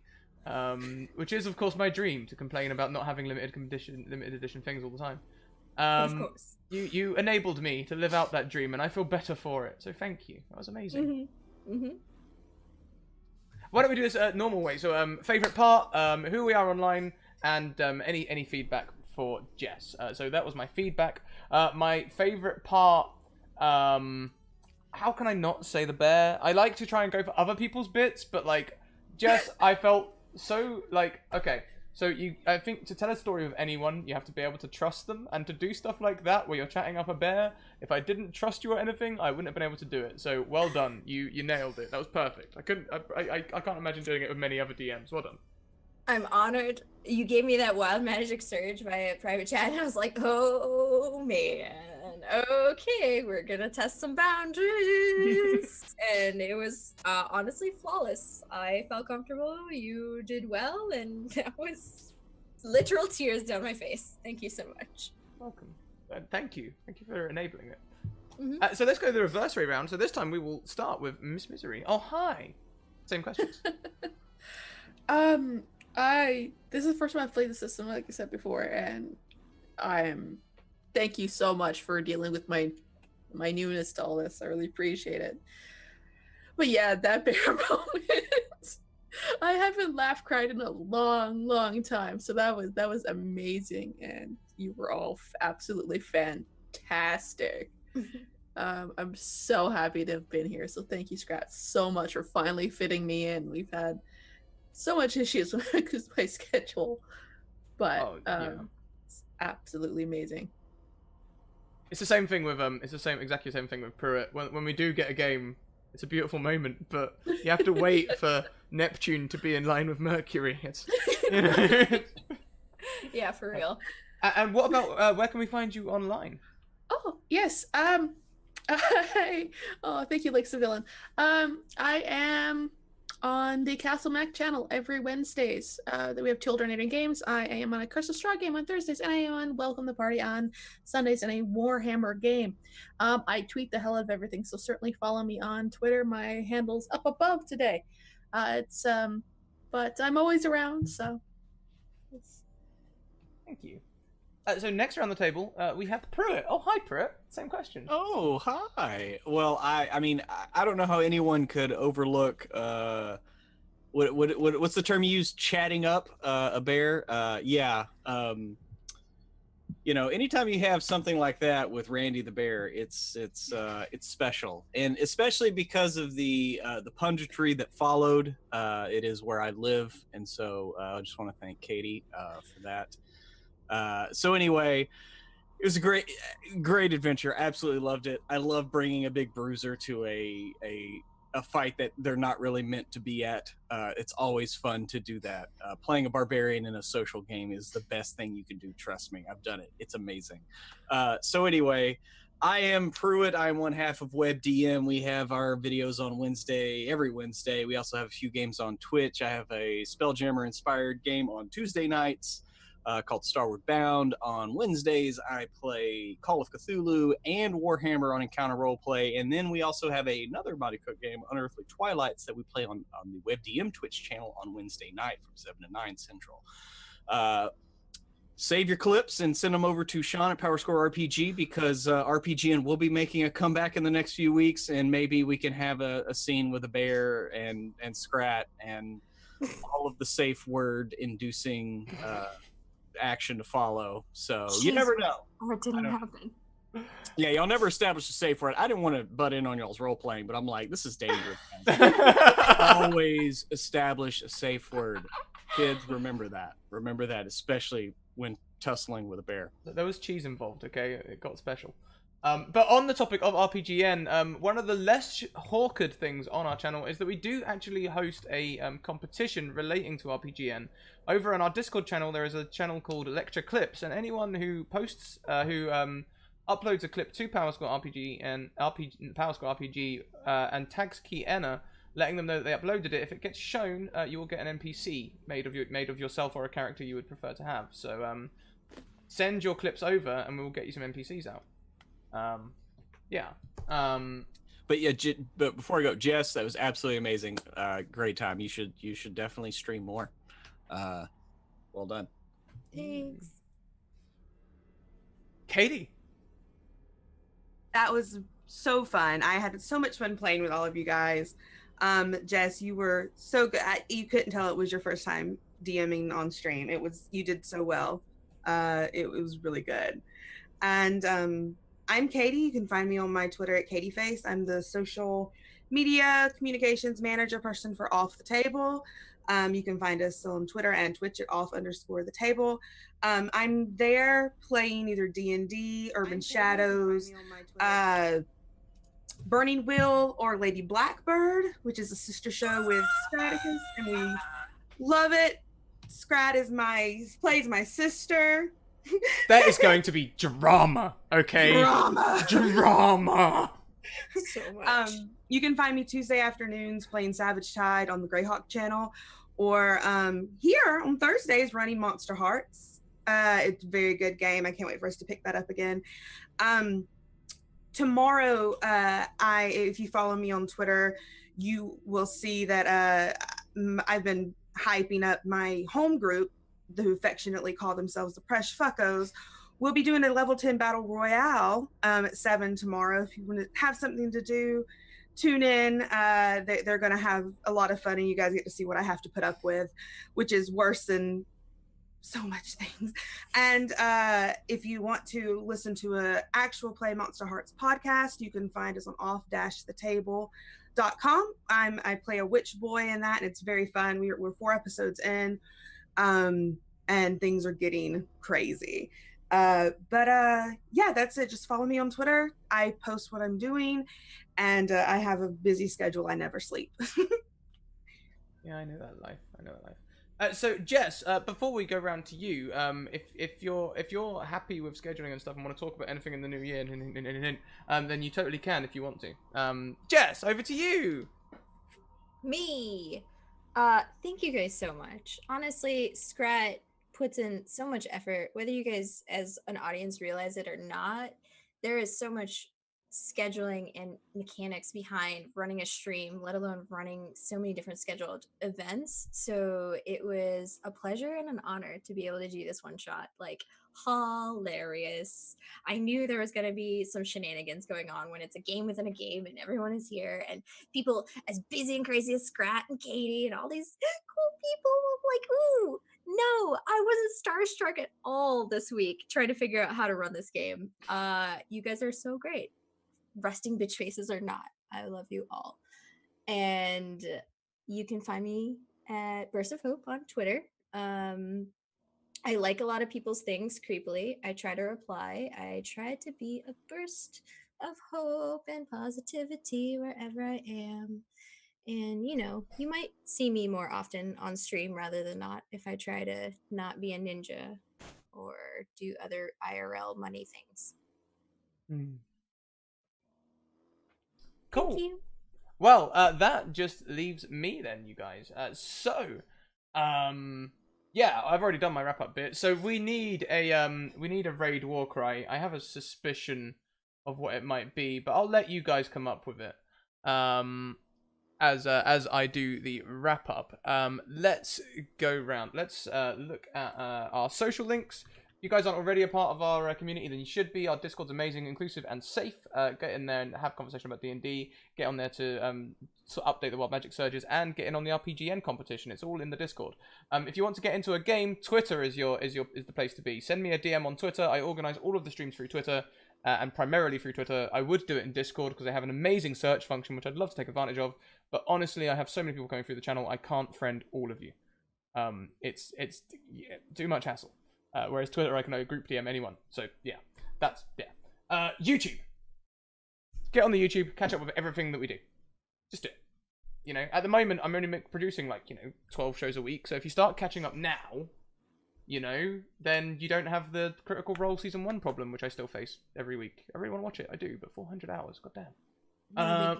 More hours than The Simpsons. Yeah. And I mean, which makes it sound bad, actually, because I know I've seen every single Simpsons episode. But anyway, and so you watched it on 2 times speed, so it's only 200 hours. Well, yeah, I suppose that could work. That's how I handle podcasts. Listen to them on 2 times speed. Or listen to 2 episodes at once. Listen, if you cut out watching One Piece, that's 1,000 episodes of your life that you don't need. It's true. Anyway. I'm full-time. Thank you so much for all of your support today. Throughout the day. This is the last stream of the day. So thank you all for that. It's been amazing. We're already, I'm pretty sure we're approaching 15%. Maths is hard when you've been awake for 18 hours. I think we're about 15% through our goal, and we're only 3 days in. So thank you very much, you guys. You're all amazing. Last month, we hit our monthly cost goal. We then hit our stretch goal to try and get out to places like Gen Con and other conventions. And then on top of that, we overkilled the goals by another £110. And if you keep that up, I might have to go and buy myself some new headphones so I can stop scratching my ears all stream. What else have we got? We've got a Patreon. If you guys want to go and check out some amazing articles for free, get on the Patreon. And if you would like to and if you'd like to chuck us $1 a month whilst you're over there, please feel free to, because, you know, I won't say no. We also have merchandise, which is amazing. Check out the merch. We also have sponsors in the form of Bird in the Storm Publishing and Mage Hand Press, and there's plenty of content coming from them as well. Dark Matter seems to work its way into a couple of streams. There was a stream earlier where I mentioned it in. Lastly, we will have our Raid Warcry. I will be updating a new competition tomorrow.